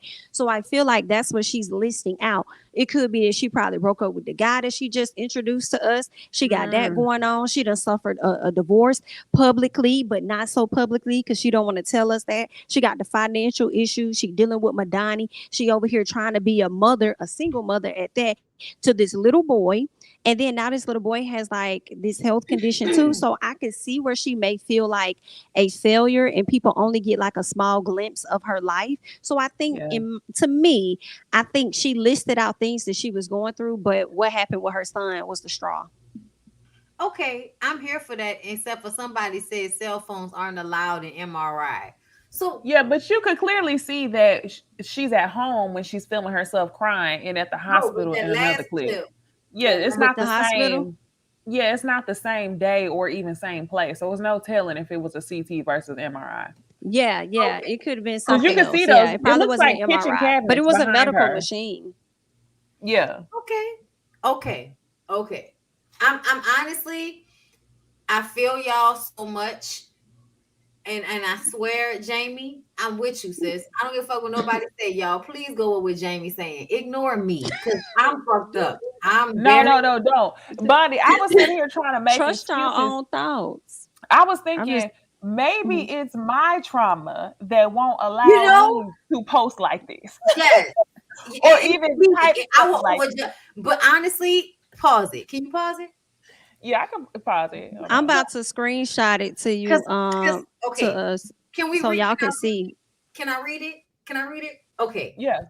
I'm tired of half truths, false narratives being created, not being seen a human because I'm on TV, the system failing to protect my baby, fighting for peace, being afraid. I'm tired of being strong, protecting people who don't deserve my loyalty, of being misjudged during the hardest battles of my life, of the lies of keeping silent. That sounds like some stuff going on with a berry Exactly. Exactly. on top of And her son. it doesn't in there say anything about health. It all talks about her own struggles with what she's dealing with being on this show and being in this and being in that relationship. And I just want to say that I feel like if she did not put the clip up of what seems to be the baby in the Hmm. hospital, we would have Hmm. rolled our eyes at the first clip. High And key. You ain't lying. that's where I feel like what's happening here. And she's doing that thing because at the end of the day, you have not been honest. You have not said things when you could have. You have not been clear. You have kind of perpetuated lies and mistruths about your situation. And it may not be at your own fault, but I feel like she's consistently kind of done this thing where she's not being honest about whatever's going on, no matter what it is. She's in some way withholding. So to then set it up on camera and cry and talk about how all of these things have been affecting you negatively without taking accountability for your lack of communication or your lack of honesty, like it just, and then putting the baby at the end, conflating the issues makes me feel like you're trying to manipulate my feelings. And she's been very good at manipulating feelings by using buzzwords and all of that type of stuff. So even though my initial, pass by is I'm praying for you and I hope you're okay. And I really mean that. I don't give a fuck about none of this other shit. Because on a human level, I always hope that people are okay. It doesn't matter if I feel like you're a manipulative liar. I still don't want anything to be wrong with you or your baby. Right. So I'm praying for the best, but there's a part of me that absolutely feels like it's manipulative on some level, because what the fuck are you doing? Either say what it is or don't, but don't get on camera recording yourself with a tear falling down your eye and think I'm not going to see that as you doing that to try to make me feel a way, still without giving me any type of honesty. So, but I'm still praying for her, and I still don't dislike her. I just feel like she got some shit with her, like a lot of people do. It just shows itself on this show. So we're going to keep Disney in our thoughts and prayers for sure. Okay, so one more thing that happened this week, y'all. This is the last topic we're going to get into is instead of it being Taco Tuesday, it was Divorce Tuesday, y'all. We got all these announcements. Miguel and his wife Nas, I was not surprised at all. I saw at her birthday party 2 weeks ago, she had a drink that was named Emancipation, and that's when I knew she was free. And the last time they announced they divorced, she started leaning into her zodiac sign and talking. She was just giving hot girl summer, but in a different way. So I knew that it was this time, right? The couple from what show is that? The show with the pods. Can't remember. Not surprised. Tom Brady and Giselle Owens. Not really caring at all. But the one that really just ripped my heart a little bit was Tia and Corey Hardrick. I was like, what? And I was kind of disappointed in myself for even feeling some type of way, because I usually don't ever feel no type of way about celebrity relationships. But when I saw that Tia and Corey announced they divorced, I was like, what the fuck is going on? So how did y'all think about this slew of announcements that happened this week? Not only this, DJ Mustard announced his divorce. I think he's been married for about a year. Who announced their divorce? DJ who? DJ Mustard. Oh yeah. I remember that. Yeah, he is. Got divorced. Let me go through these people real quick. I really hate that the couple from Love Is Blind. What's her name? Ayana and I forgot her. Jared. Ayana, dang, I hate that. Oh man, it sucks. A lot of people felt like it was expected, considering the fact that he was really ready to propose to a whole nother girl instead of her, but ended up choosing her in the end because the other girl got snatched up.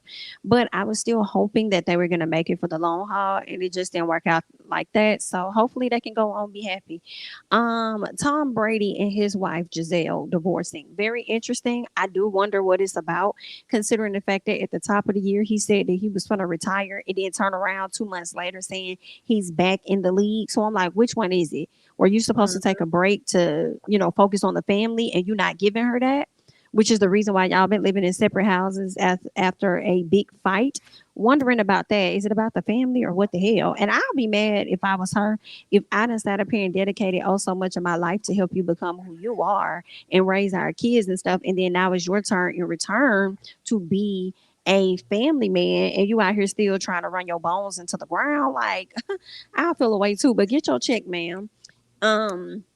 Nazani or whatever her name is and Miguel, this is so expected. They have been together for a very long time. They've had a lot of ups and downs. He's cheated, done other things, but for some reason, we've never heard any of the ladies that he's allegedly messed around with actually come to the forefront. So I don't know what that situation there is actually about.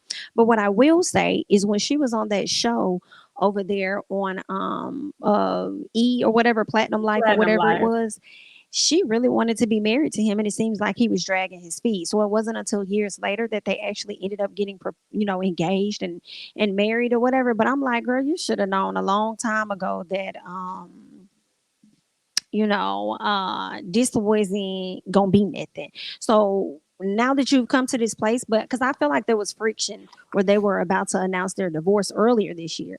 Then they got back on one accord, and here we are with the divorce. So I just kind of feel like congratulations to her. I want her to go on and live her happy life, because I feel like she spent so much of her time trying to make it work with Miguel, and it just wasn't going anywhere. So go and live your best life. Now with Tia and Tamara, I was truly shocked. Tia and Girl, Tamara, not Tia, it's Tamara. not Tamara, because Tamara not even a white man. I'm so sorry. But Miss Tia and her man, what is this man's name? Corey. Corey Hardy. Definitely. Corey Hardy. Yes, I was really shocked by that. Initially, I was hating that. I kind of slick. Don't want them to go through with the divorce.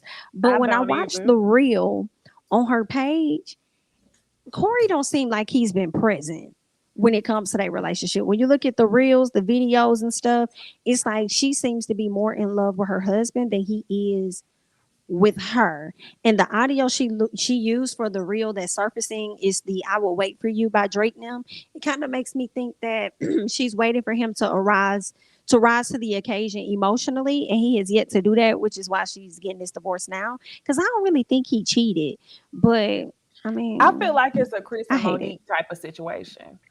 Mhm. Not saying that Chris and Monique are separating, but I'm saying I feel like after you've been with somebody for longer than a decade or going on 2 decades, you change, especially whenever you commit to somebody so young. And this is just my point of view. I'm saying that like I'm fucking 40. But anyway, y'all get it. I'm just saying, I feel like you get to some point in time where it's like, I'm gonna need you to do more. And I feel like that's what Tia is doing. She's discovering herself the Mm, same way that Monique has within recent years. And it's kind of a forewarning, like, I'm gonna need you to rise to the occasion if you want to continue to be my partner. And if they don't, right.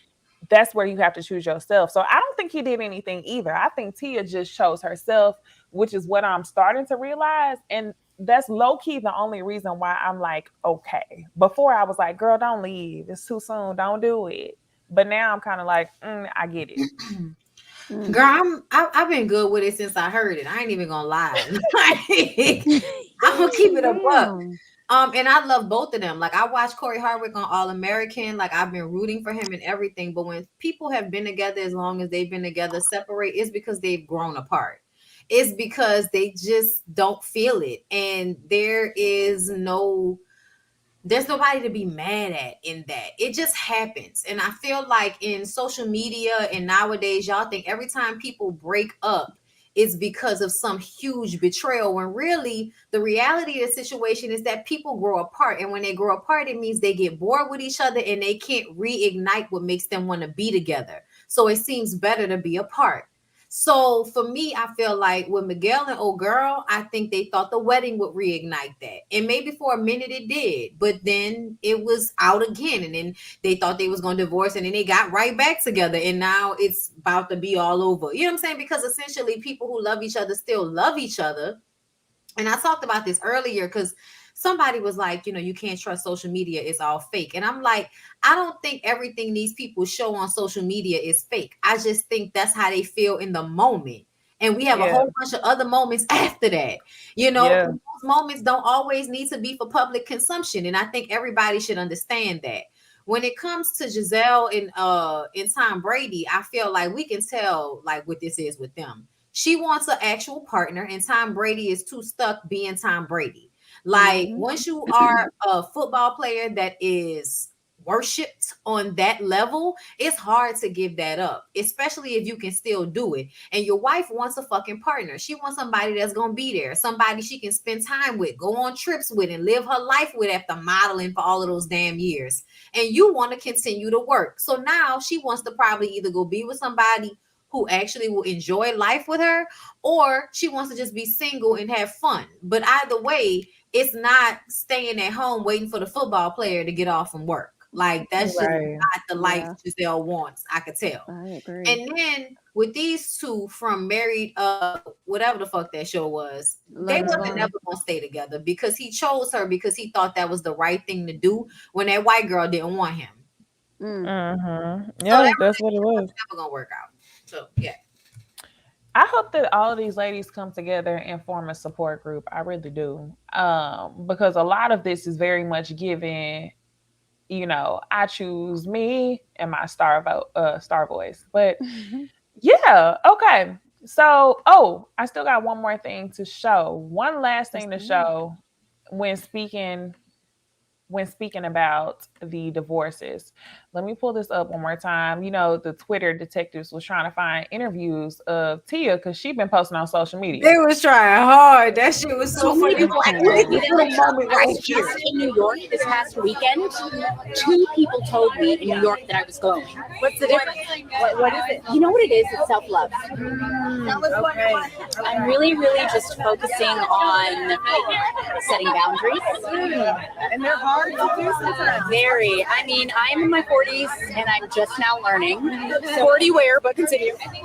All of you ladies out there, no matter how old you are, start now. It's really giving me peace, joy. Yeah, so I would say that. Okay, so that was just a couple weeks ago. I think it said it was 2 weeks ago. Hold on. Yeah, I think she said it was 2 weeks ago that Tia did that interview where she just said she was choosing herself and she was glowing, self-love. So I think that that's the narrative here for sure. Y'all got any more comments on Divorce Week?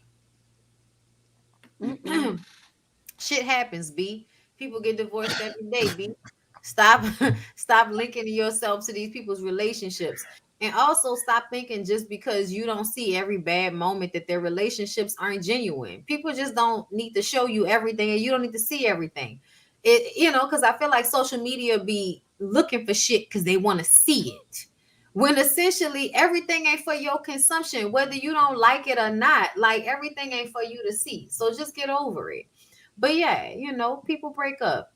And I think them people, especially with Tia and Corey, they was together for a long time. Long ass, 22 years, I think. 14 years married. It's okay. It didn't work out, but they both on the up. Tia gonna always be Tia Murray, and Corey Hardwick gonna go get, he gonna get some jobs. He gonna be all right. Everybody gonna be all right. I have no more words. All right, y'all. One more thing just to flash our schedule for the month, because y'all know we like to take our week off for the month. Next week, we're going to be on Bonnie's channel on the 13th. So Bitch, sexy. That is very true. Beat us there, don't meet us there, okay? Y'all be looking out for that. And as always, y'all know where to follow us. Bondi at Bondi Blue, Jamie, that's me, and also myself, Necey Dixon. And I'm dead serious. Send me some of y'all's tea, okay? Email us at ooladiesfirst@gmail.com. Or if y'all got some leads for somebody y'all really want us to talk to, just let us know, okay? But with that being said, we hope y'all have a good night. One more thing. If y'all didn't watch this far and y'all are an OG fan, I'm going to need y'all to leave some timestamps because it just be a lot. We didn't talk for 3 hours. We didn't came up with the graphics, and y'all want us to leave our own timestamps? Like, please help out a fellow Ooh Ladies First panel person and leave some timestamps, okay? But with that being said, like the video, and we hope y'all have a good night. Bye. Good night.